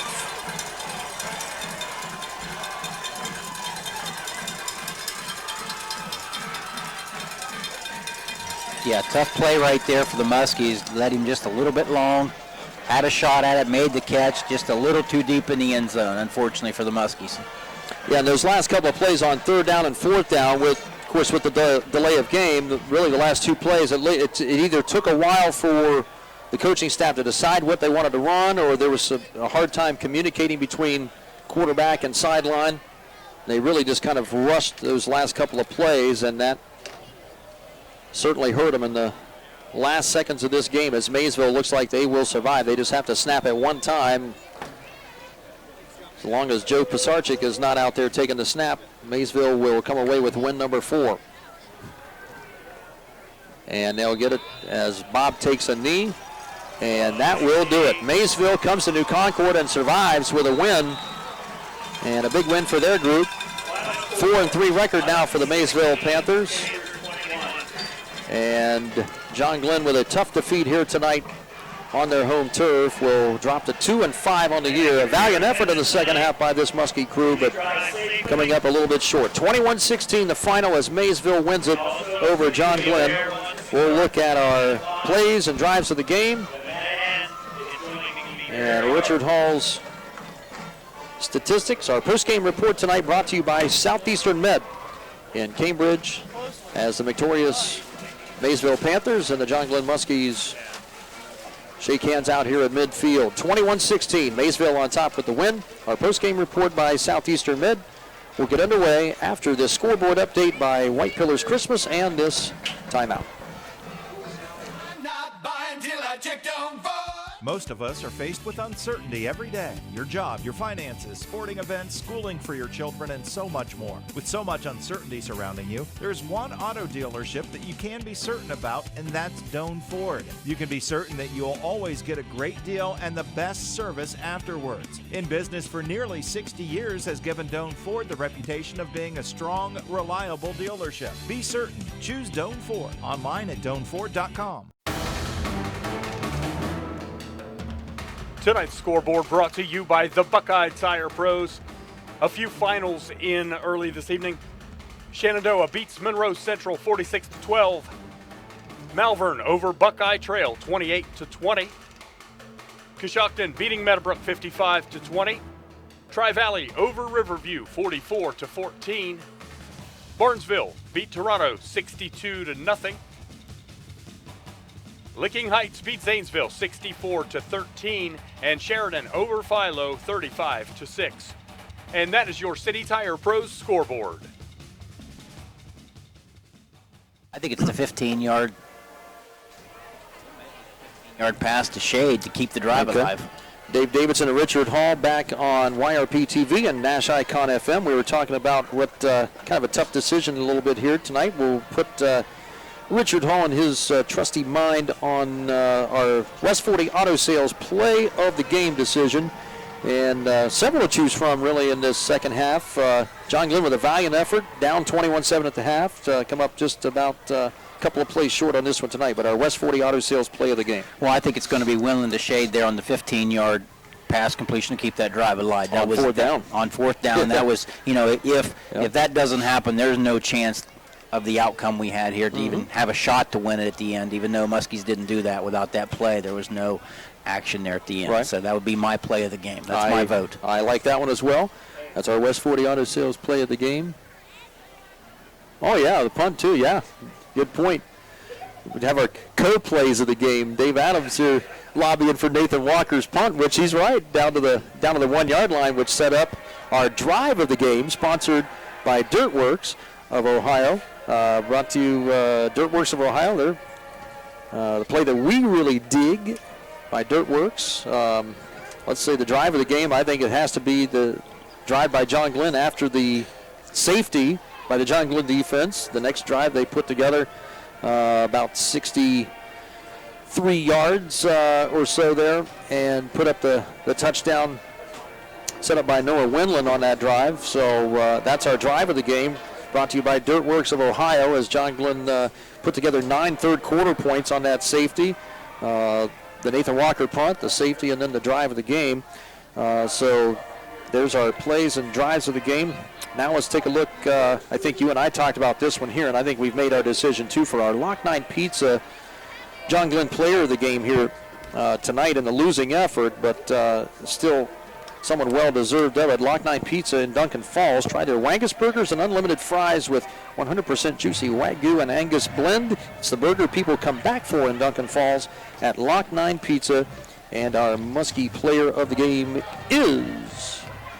Go ahead, and you got it written down there. I don't know. Cameron Barnhouse. I didn't write it down. Cameron Barnhouse. That's who we talked about. Cameron Barnhouse, junior linebacker tonight. He was all over the place tonight, number 3 for the Muskies. He will get player of the game honors tonight on the defensive side. Had a super game.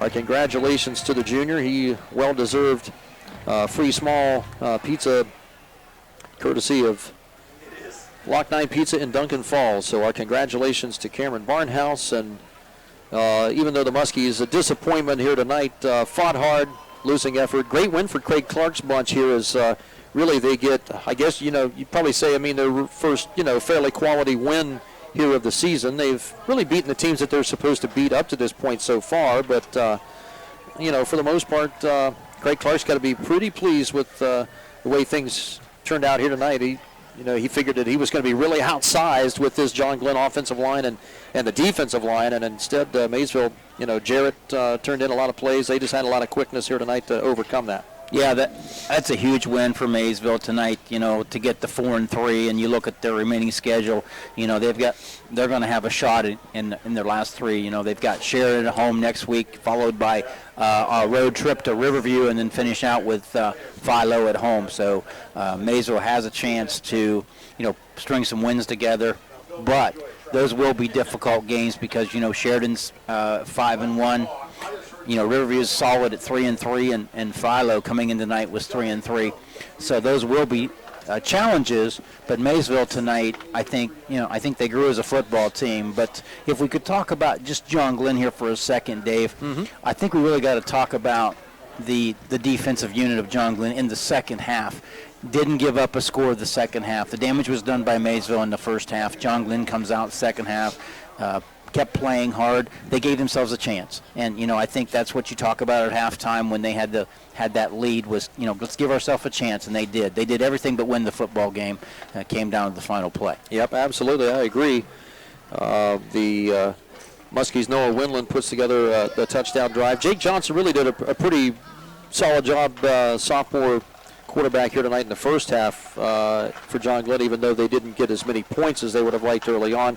Gilcher had kind of a usual night at the office here a little bit. The running game was good overall for John Glenn. Just when you're playing from behind all night long, it does hamper a little bit of what you do play calling wise and out of the rushing game. Yeah, Lincoln Gilcher, solid again, 20 carries, 100 yards. Noah Winland, fourth quarter, 6 carries, 25 yards, all in the fourth quarter, mostly on those couple drives where they were able to score and had a chance to score there at the end.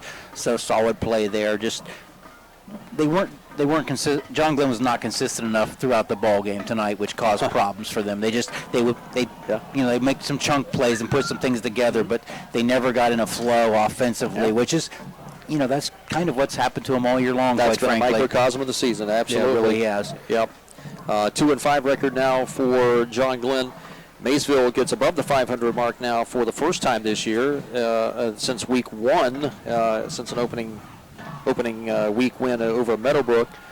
21-16 the final tonight. Again, next week on our AVC stations, Barnesville will play Monroe Central. Warren will visit Cambridge. It's Tri-Valley at Philo next week right here on Nash Icon FM for our radio listeners. We will also have that on the webcast as well.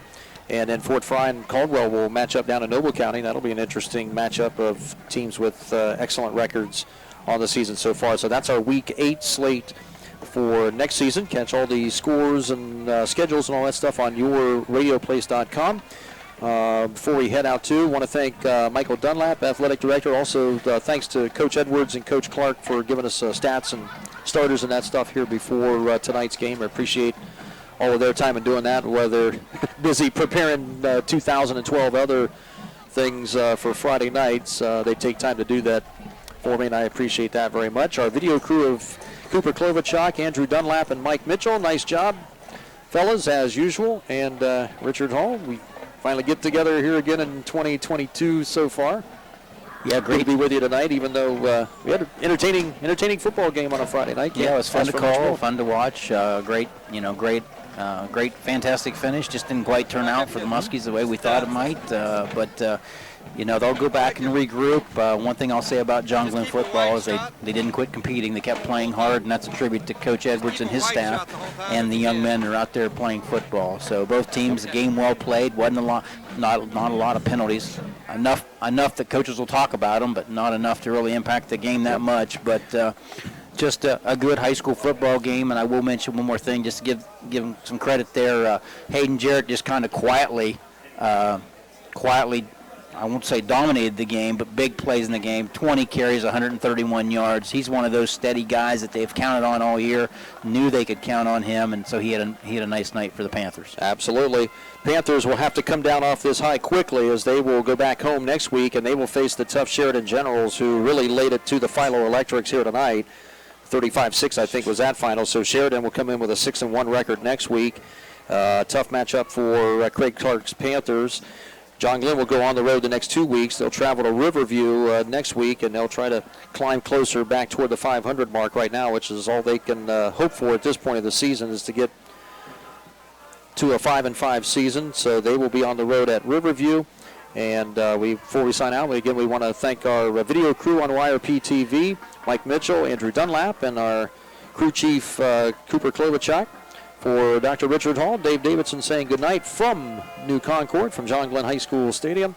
And the final score again, Maysville 21 and the John Glenn Little Muskies 16. Have a good weekend, everybody. Thank you for watching AVC Sports. This game is brought to you by Doan Ford, patrons Buckeye Mutual Insurance, WB Green, West 40 Auto Sales, Southeastern Med, Abel's, Valentine Insurance, AMG Vanadium, TK Auto, White Pillars Christmas House, Wayne Garage Door, Galaxy Pizza, JNS Tree Services, Stoney's RVs, 209 Tire, Guernsey County Children's Services, Bruner Land Company, and Dirtworks.